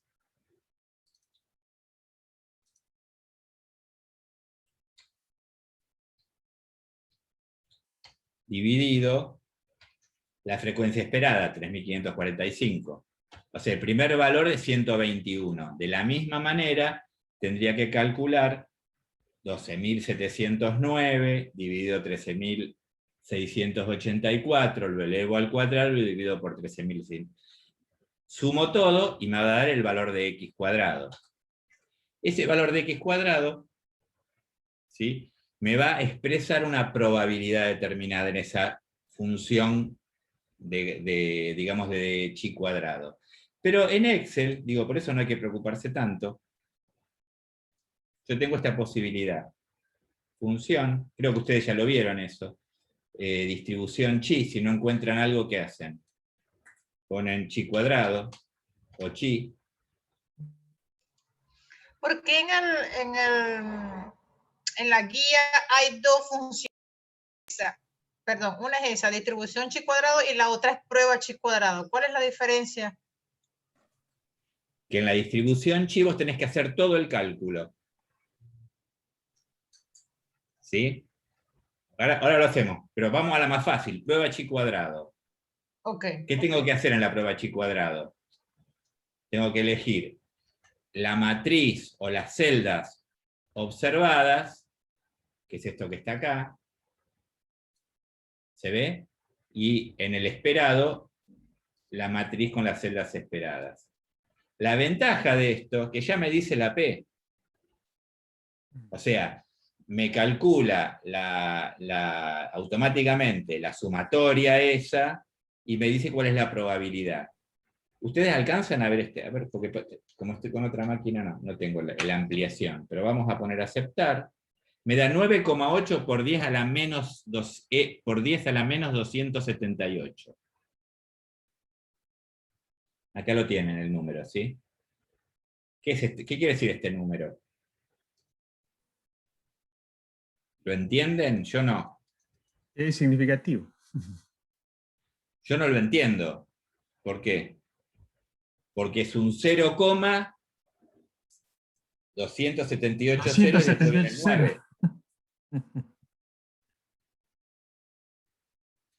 Entonces, si uno define que para rechazar la hipótesis nula necesita un P menor de 0,05,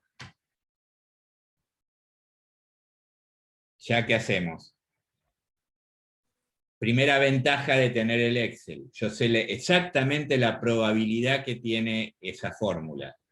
O sea, yo podría, en realidad, después no voy a poner P menor que 0,05, voy a poner que es P menor que 0,001, y ya está. O en algunos casos ponen P igual, la más lógica para mí, de 0,000. Eso está diciendo, digamos, desde el punto de vista de la lógica del test, de la prueba de hipótesis, que hay asociación entre las variables. Punto. ¿Me dice algo más eso? O ya con eso, digamos, ya sé que hay asociación, o sea que la distribución de caries en el norte, centro, sur, no es homogénea. ¿Hasta acá estamos? Pero no me dice dónde está el problema. ¿Se entiende? No me dice, en el norte es mayor, en el sur es menor, todo eso no lo sé. ¿Qué podría hacer yo entonces para calcular esto, siendo, en este caso, prevalencias? ¿Qué forma podría calcular para ver cuál es la fuerza de la asociación? ¿O cuál es el riesgo de tener caries del norte con respecto al sur, del norte con respecto al centro, por ejemplo? Ahí es donde se aplica entonces lo que ha comentado anteriormente, el odd ratio. Muy bien. ¿Y cómo hago para hacer esa cuenta difícil? Ojo, esto que hice yo acá, que me costó un Perú, como decimos acá por lo menos, ustedes tienen ya los archivos que, digamos, podrían usar este archivo. Una pregunta, para entonces responder mi consulta. Al trabajar con Excel siempre tenemos que hacer esta parte, o sea, hacer el gráfico de la frecuencia esperada para poder hacer el cálculo mediante Excel, ¿no? No, yo voy acá, mira, más fácil. ¿Por qué tengo que hacer tanto lío? Más del lío que hago yo. Más del lío que hago yo. ¿Qué hago? Copio esto, son las frecuencias observadas. ¿Cuál es el archivo ese? Disculpa. Abro el archivo que está acá, pego, sin formato,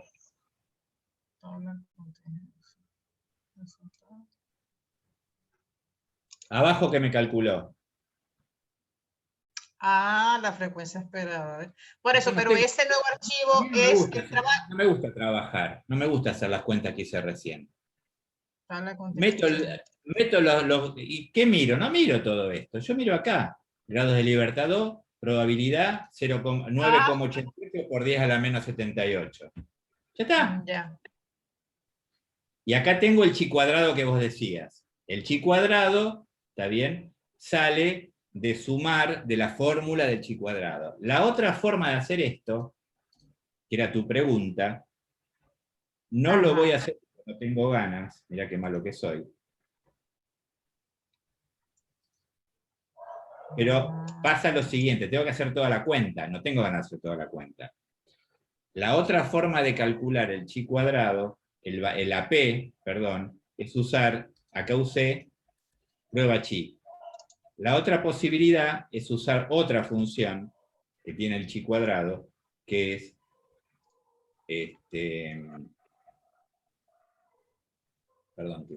función distribución chi era. Distribución chi. ¿Pero qué me pide la distribución? Me pide el valor calculado de chi cuadrado. ¿Cómo lo hago? Tengo que hacer la cuenta de esta forma, no tengo ganas de hacerlo, pero sería, ¿se entiende? Comparar la frecuencia observada y esperada para las 6 celdas, elevarlo al cuadrado y dividirlo por la esperada. Sumo todo eso y me da, aprovecho, a mí me gusta aprovechar y no tener que trabajar, el valor de chi cuadrado, ¿ves? ¿Cuánto era? 1200. Perdón, 1200. No me deja porque lo tengo bloqueado. Lo cegamos de memoria, 1275,65, 1275,65. Vamos de nuevo. Función, distribución chi cuadrado, el valor de x era 1265,65, ¿está bien? Sí, con 65. Y los grados de libertad le vamos 2. a poner 2. Acá no me está dando nada porque me parece que estoy usando la coma y tiene que ser el punto. Acá me da distinto porque no está exacto, 1,47 por 10 a la menos 275, porque debe ser que algún valor no es el exacto, digamos, ¿sí? es 1275 con 65, 69. Mirá vos, todo eso es lo que me hace cambiar. 1260 con 65, 69. ¿No es 1275? Puede ser, ¿eh? 1275 con 65. 75, claro, ahí está la diferencia. 9,8 por 10 a la menos 78, ¿está bien? Entonces serían las dos formas. Como para calcular, digamos, para mí hay que usar esta, ¿por qué? Porque vos ya, acá tenés que calcular la frecuencia esperada para hacer el cálculo. ¿Para qué vas a hacer la otra parte? Si tenés la prueba chi, que le decís dónde están los observados, dónde están los esperados, y te dice la P. ¿Hasta acá vamos? Sí, pero ahora una preguntita. ¿Cuál es la finalidad de esa distribución de chi cuadrado? Es definir, ¿sí?, la probabilidad. Acá me está diciendo que la probabilidad de independencia es casi nula. Cuanto más se parezca, vamos a hacer así. Acá tenía 1275. Si pongo, le saco un... Perdón, le saqué, lo hice 100 veces más chico. Ahí se me hizo más chica, ¿está bien? La P. Si le sigo sacando y me queda 12, 0,001. Y si el chi cuadrado es 2, me da 0, aquí no sería significativa, acá no puedo rechazar la hipótesis nula. O sea que cuanto conceptualmente a mayor diferencia entre lo observado y lo esperado, me alejo de la independencia. El valor de P me dice cuánto me alejo de la independencia. El investigador define, porque tiene ganas, de que va a trabajar con una P menor de 0,05. Otros podrían decir, yo voy a trabajar con una P menor de 0,01. ¿Qué pasaba antes? No lo quería explicar, pero lo voy a explicar, porque no soy tan malo. Esto no entraba, antes no tenía la posibilidad del Excel. Tenía que entrar a una tabla de chi cuadrado. A ver si está. Si la tenemos a mano, la abro un minuto. La tabla de chi cuadrado, ¿dónde la tengo?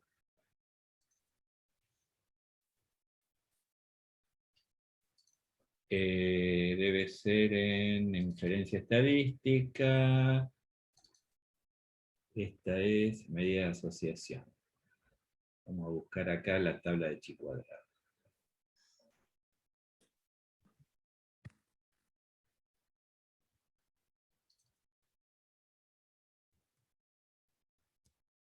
Me parece que ¿sabes dónde tenemos el ejemplo? Distribución en ejercicios, creo. En el ejercicio está, ¿no? Ahora que me doy cuenta.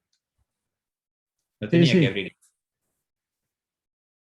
Pero bueno, ya lo abrí. Así que vamos a eso.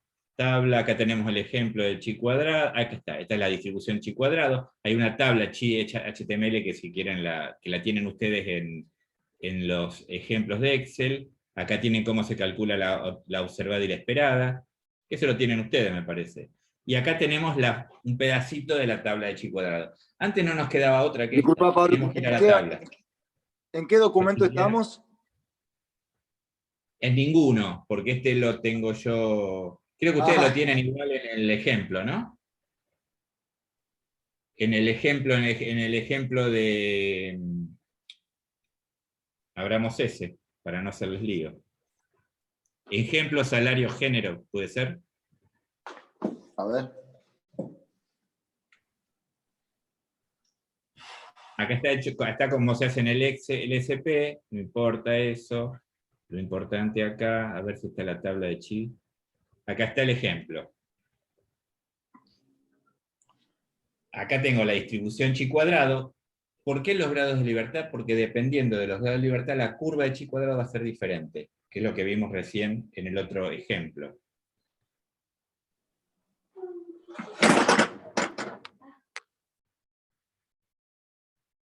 ¿Dónde estábamos?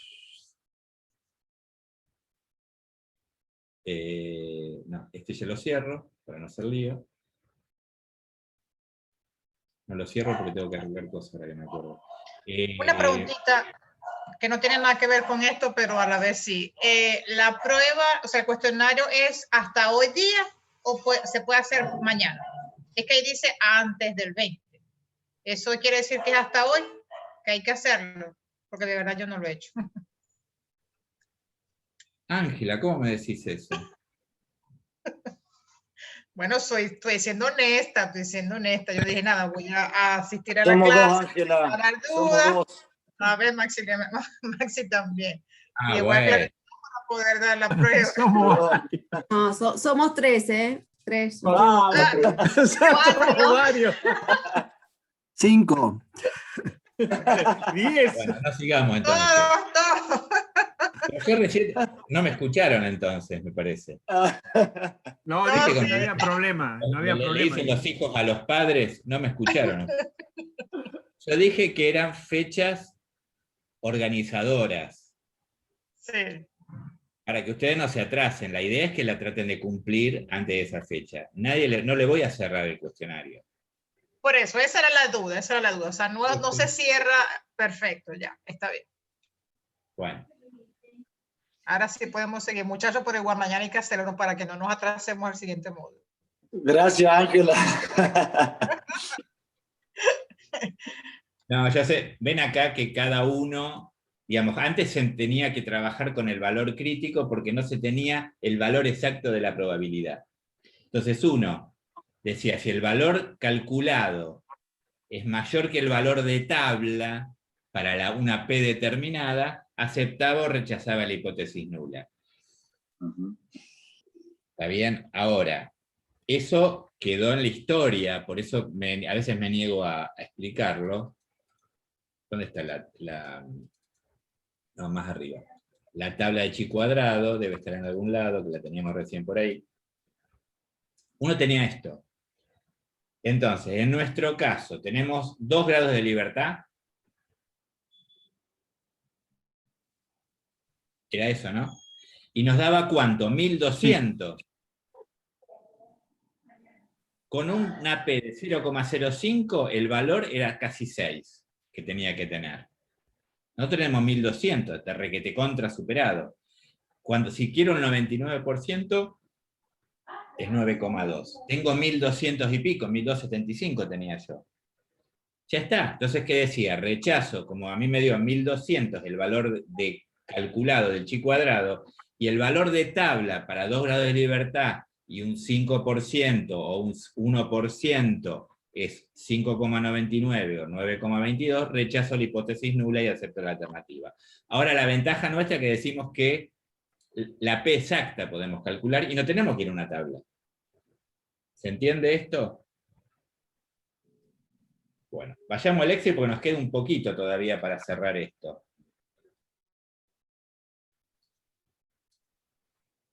Sí, podemos hacer el ejemplo de salario y género, creo que es uno de los ejemplos. No, ese lo hacemos ustedes, que es igual a este. Sí, bueno, entonces nada, hagamos otro, pero sí, vamos a hacer otro ejemplo. Pero es lo mismo, en salario y género, ¿qué vas a hacer? Vas a meter los datos. Como ya tengo la otra tabla, me voy para acá directamente. Mete los datos acá y tenés el resultado. Claro. Sí. Después interpretar. Yo lo había hecho. ¿Eh? Yo lo había hecho. También hice el de centro de salud. Bueno, yo no hice mucho. El de centro de salud y la cantidad de pacientes. Está hecho el de centro de salud también, si lo querés ver. Ajá. Lo tenés resuelto también.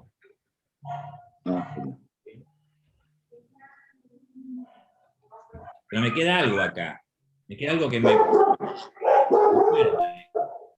Yo quisiera calcular los ratios. ¿Cómo se calcula los ratios? ¿Se acuerdan? Se llama razón de productos cruzados. ¿Por qué? Se relaciona el total de una de las categorías con la de otra.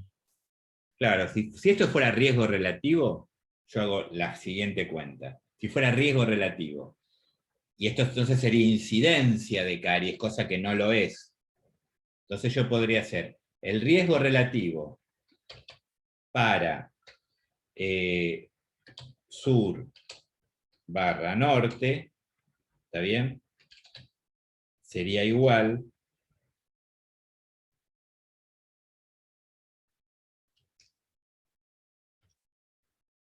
vamos a ampliar un poquito esto, neurosis, igual a ¿qué? A la incidencia del sur, para que hice mal, hice carita alegre, es igual a la incidencia del sur dividido la incidencia en el norte. ¿Qué me está diciendo acá? No sé qué pasó tan grande.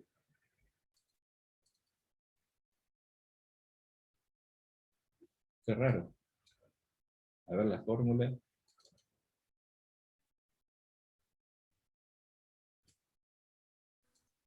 Poniéndolo en porcentaje.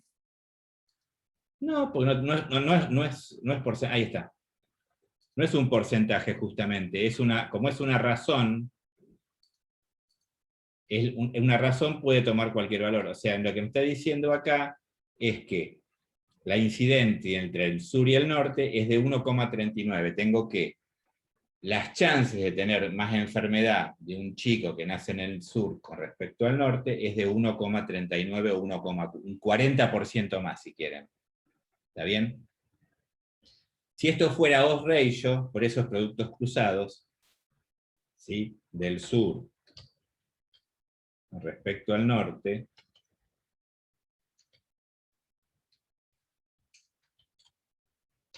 ¿y por qué es razón de productos cruzados? Porque fíjense la cuenta que hago, va a ser igual, y ya tengo que ir a las frecuencias, a esto por esto, porque si se fija, perdón, esto, tengo que empezar de nuevo, igual. Lo peor que va, la más frecuente que sería que hay sur con caries por norte sin caries, dividido norte con caries, que va a ser menor, por sur sin caries. ¿Está bien? Y acá hice mal, acá tiene que ir. Vamos de nuevo. Sur igual. Sur con caries por norte sin caries, dividido sur sin caries por norte con caries.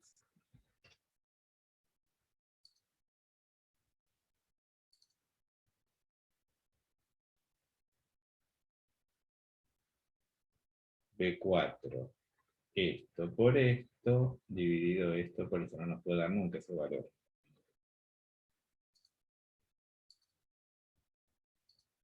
¿Está fallando esto? Bueno, vamos a hacerlo de la siguiente manera. ¿Qué otra opción tenemos? No sé por qué me está fallando esto. Tenemos la... Ustedes tienen dentro de los materiales, siempre mírenlo, dentro de calculadoras estadísticas, algo que se llama, en este caso,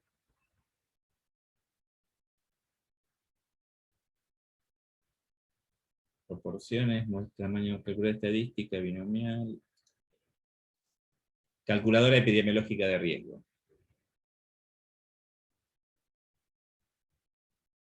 No sé por qué me da estos números. Pero ¿qué sería? Expuestos sería los que están en el sur. No expuestos serían los que están en el norte. Entonces, vayamos copiando expuestos los que están en el sur. 14.230.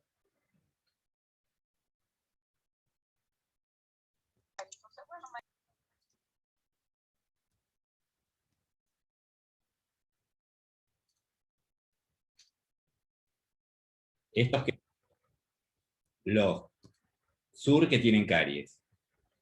¿Sí? Después.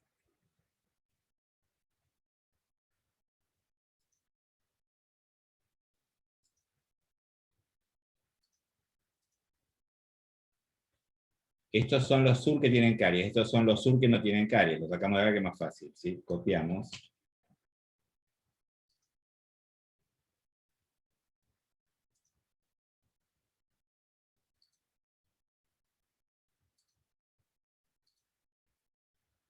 Bien, ahora acá tenemos los del norte.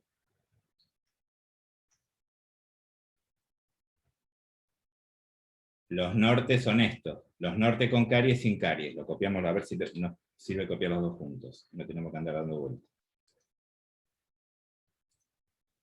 Los no expuestos son los que están en el, teóricamente, los que tienen en el norte, ¿sí?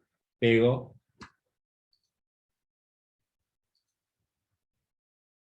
Repasemos por las dudas si está bien esto.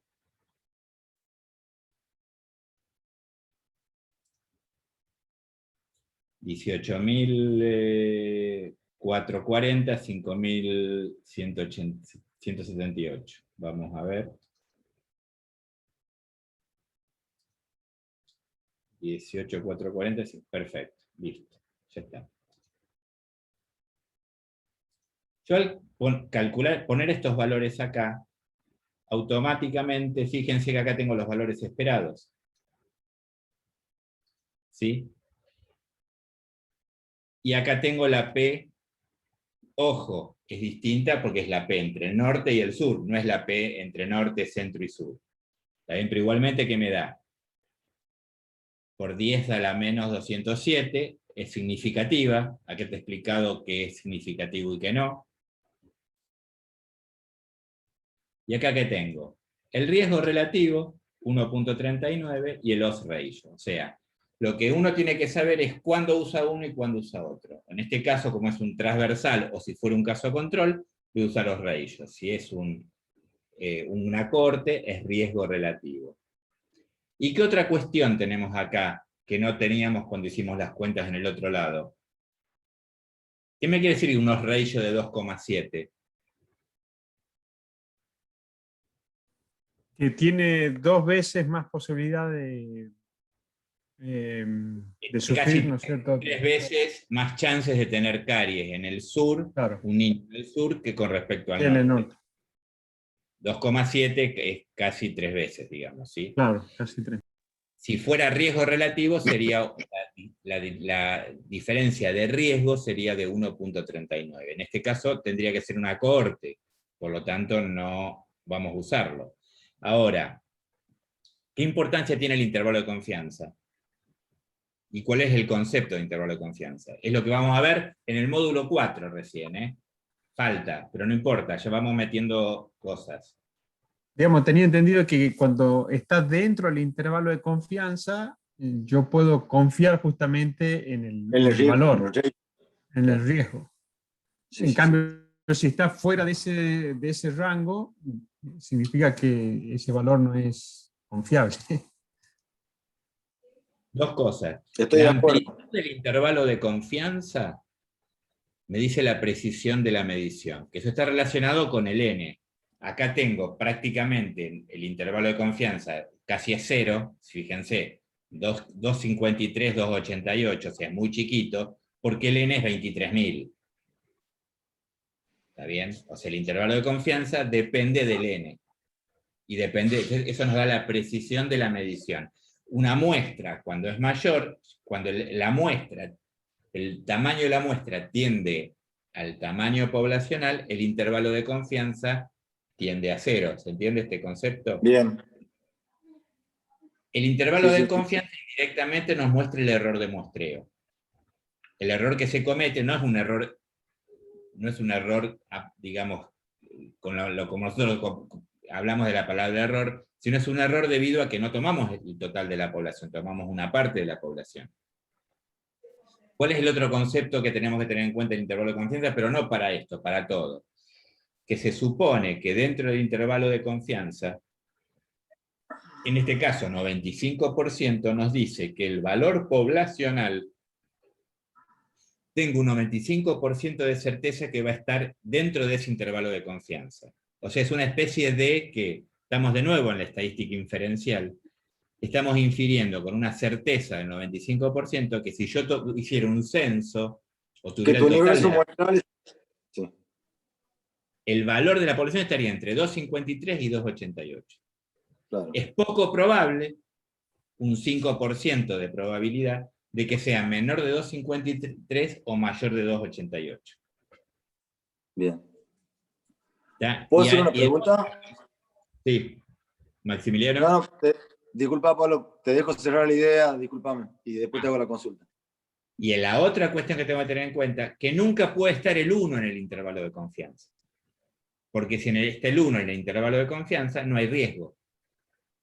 Claro. O sea, supongamos que nos dice que es 2,7 y el intervalo de confianza va entre 0,9 y 2,9. Al estar el 1 en el intervalo de confianza, está la probabilidad de que el valor poblacional sea 1. Y en una razón, el 1 quiere decir que la parte de arriba y la parte de abajo son iguales y por lo tanto no hay riesgo entre el norte y el sur, digamos, ¿sí? Entre el sur y el norte. No, la consulta es, por ahí digo una tontera, pero sería que ese 5% fuera del intervalo de confianza son los que no están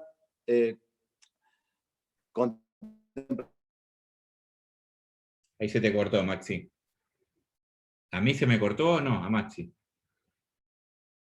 Sí, a él parece. ¿Me escuchan? Ahora sí. Sí, la consulta era si ese 95% sería lo que estaría implicado dentro de la campana de Gauss, si se puede graficar o esquematizar de esa manera. Hay una especie, claro, en este caso vos pensás que no podemos hablar de campana de Gauss porque es una distribución binomial, es una proporción. Claro, bueno. Pero si la aproximáramos a una distribución binomial, a una distribución normal, sería como que la campana de Gauss ya me queda el 2,5 menor y el 2,5 mayor. De los dos desvíos estándar. Bien. Los dos desvíos estándar, pero no son desvíos estándar. Son el error estándar y la probabilidad de, digamos, del z, del valor estandarizado que corresponde al 5% por un lado y al 95% del otro. Perfecto, perfecto. Queda un 2,5 y un 2,5, ¿está bien? Ahora, sí. Conceptualmente me quiere decir que si yo repitiera esto 100 veces, cosa que no lo podemos hacer nunca, 95 veces el valor de los ratios estaría entre 2,53 y 2,88, y 5 veces podría darme por afuera. Bien. Entonces, uno ¿qué tiene con esto del intervalo de confianza? Está dando una probabilidad de la precisión de que el valor va a estar ahí adentro. Y también el error. O sea, yo no puedo asegurar un 100% de que mi cálculo, o sea, tengo un 5% que puede estar afuera. Sí. ¿Está bien? Eso se llama error de tipo 1. Tipo 1, tipo 2. Sí. El error de tipo 1 sería que yo rechazo la hipótesis nula cuando en realidad no tendría que haberla rechazado. Yo acá rechazo la hipótesis nula, porque ¿qué estoy diciendo? Que es estadísticamente significativo. Ahora, si justo me tocó que esa muestra está por fuera del verdadero valor poblacional, ¿tá? Es lo que llama ese error de tipo 1 está controlado, yo sé que es menor de un 5%. ¿Me conformo con eso? Y es lo que puedo hacer. Siempre hay una incertidumbre en toda, digamos, cálculo estadístico y en todo resultado estadístico, que también tenemos que tener en cuenta. ¿Puedo hacer una consulta? Sí. Por ahí me adelanto. Sobre hablando de tabla de doble entrada, valores predictivos positivos y negativos, lo vemos por ahí para estudios de segundo nivel. Ah, perfecto. No, porque estamos viendo, hay muchas publicaciones de COVID, hay creo que más de 350.000 publicaciones en un año. Cuesta mucho decidir, bueno, por muchos motivos, Pablo y todo el equipo, los compañeros, hay mucha bibliografía que no sabes interpretarla de acuerdo a los autores, a las revistas, si están indexadas o no, es dificultoso por ahí. Y se está hablando mucho de especificidad y sensibilidad de técnicas, y bueno, de ahí la pregunta de valores predictivos para... Tema que vemos se llama validez y confiabilidad de las mediciones, y tiene que ver con la prueba diagnóstica. Lo que vos estás hablando es, si yo supiera, digamos, cómo se calcula eso, supongamos que yo tengo una prueba de PCR, hablando de COVID, está bien que el PCR sería el gold estándar, la prueba de, digamos, pero el PCR, ¿qué pasa? Y tardás 4 horas, tenés que tener un equipo que es caro, tenés que tener personal especializado, bla, bla, bla, bla, bla, bla.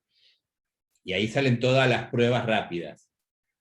Para Los poder test saber rápidos, si una sí. prueba rápida funciona, tendría que comparar el resultado del PCR, que sería la verdad, entre Con el comillas, estándar. lo mejor que tengo, contra esta prueba Con un test de rápida. Esa prueba antígeno, por rápida, ¿qué ejemplo. hace?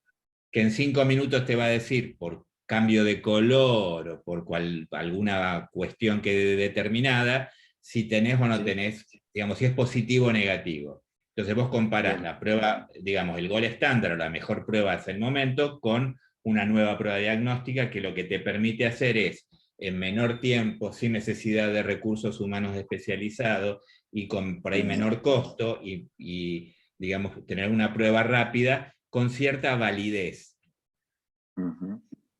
La validez tiene que ver con la sensibilidad y la especificidad. La sensibilidad me Sí, dice clarísimo. cuál es la probabilidad de verdaderos positivos y la especificidad la probabilidad de verdaderos negativos. O sea Verdadero que negativo. si me da positivo el test, tengo la certeza de que sea positivo, y si me da negativo, me da la certeza. También es una tabla de 2×2, ¿está bien? Pero los cálculos y la forma de verlo y los conceptualmente es diferente. Eso Gracias, Pablo. lo dejé para el módulo 2.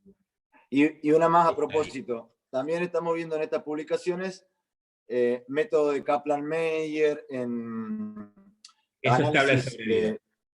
claro, sobre ensayos clínicos y medicación. Ahora, sobre investigación clínica, también vamos a tener una Kaplan-Meier etapa. lo es en el tercer nivel de SPSS. Bueno, perfecto, muchas gracias. Y no puedo meter todo en el... No, ahora porque para ir ayornándonos los papers que vamos comprendiendo y dejar guardadito algunos para leer después de ilustrarlo con vos. Gracias, Pablo. Igual te puedo pasar, digamos, chicos, a todos les digo esto.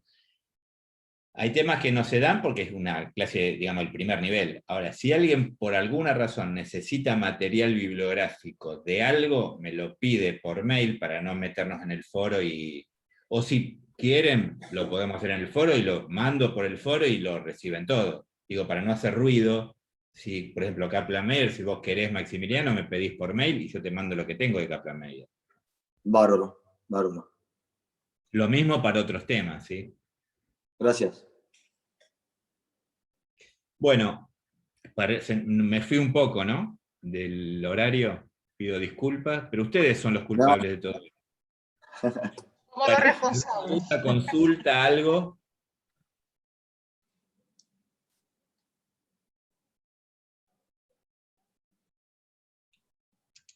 No, pues hasta ahora entendimos. Yo creo que ha sido muy amena el encuentro y nada, que se repita. Bueno, entonces nos vemos en 15 días. Yo esto después lo subo. No sé si Dale. mañana o pasado la clase va a estar subida al campus, ¿sí? Gracias. Excelente. Pablo,